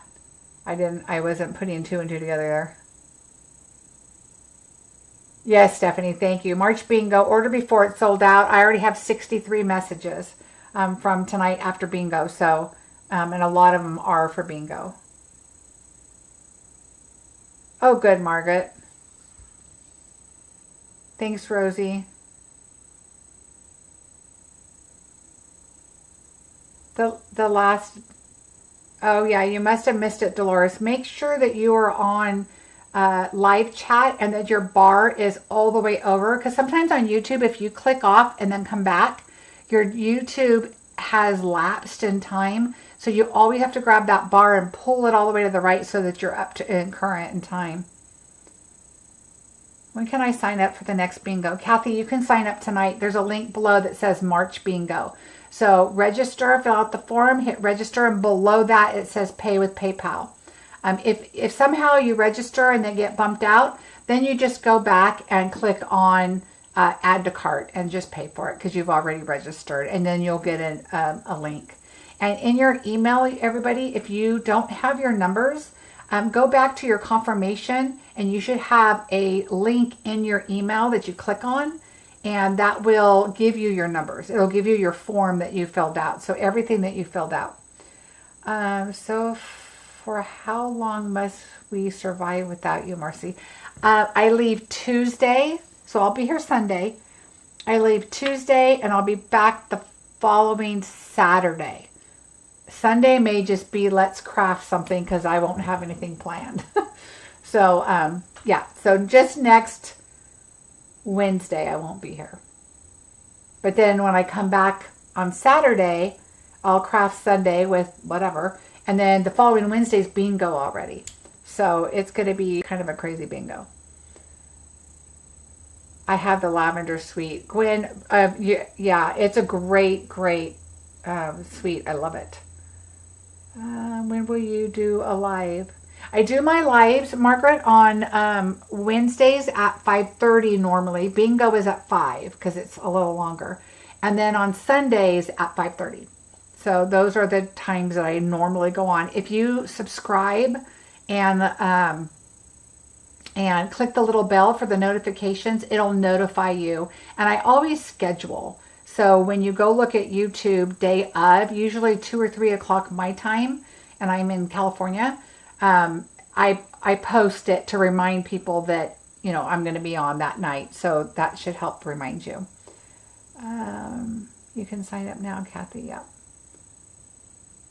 Obviously, everybody, I would love to have you on my team. There's an amazing special right now. So signing up, you would get the glass mat for free if you'd like, or $30 extra in product. And I would love to have you on my blog, marciebesecker.com. At the top right, it says join my team, or you can message me if you have any questions. I'm going to show you this special box. I'm trying not to miss any questions. Kathy, there's a link. Oh, in the video description. See you next week. Good night, Eva.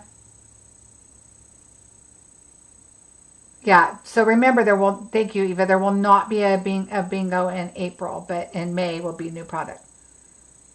Oh no, Michelle. Oh, you poor thing. I hope you're feeling better. Well, Well, I did mention you earlier that I'm going to send out your bingo kit, and then you won in a drawing a prize. I did like 3 or 4 drawings, and you were one of them, so it'll be in your bingo kit. And okay, so this is what I was talking about. It's back again. I did it before. For every $100 in shopping with me, which means going to my Stampin' Up website and purchasing from me, you will earn a medium flat rate box. This box will be mailed out at the end of next week. I'm returning Tuesday. I have bingo Wednesday night, but I also have to get time to get the retiring items that are no longer available off my shelf and that kind of thing, and get ready to pack. But I have a lot of different things that I'm going to be adding on there, and including some card kits. And so it could be something from bingo, it could be a class I had, it could be a lot of different things that I also include in there. So there will be some stamps, some dies. I mean, it's just a mix match. I usually put stamps and dies in first. And at least every box should have a stamp set with dies and then other items in there. But then, of course, it's while supplies last. And I do still have some inks and markers and ribbons, and it will be retired items or items that are just retiring because I just don't have the room to store everything. So I'd rather gift it to people, and then this helps me earn my trip by your sales. So I do appreciate it very much. And so yes, $100 or more. If it's $100, please use my current host code, which is listed below. It's also on my blog on the right-hand side, marciebesecker.com. You can grab it there and then go right to the Shop Now logo, and it'll take you right into my Stampin' Up store. Anything over $150, don't use the host code. I want you to be the host, you to get all the benefits of being a host, which you would get at $150. All right, so I think that is it. Let's see. I'm just looking. Yeah, I think that's it. If you have any questions, let me know. I will see you on Sunday, and you guys have a fantastic rest of your week. Thank you so much for playing bingo. Thank you to all the new people, and thank you for everybody watching to check out and see what my bingos are like. My bingos alike. I was going to say my bingos are about and like at the same time.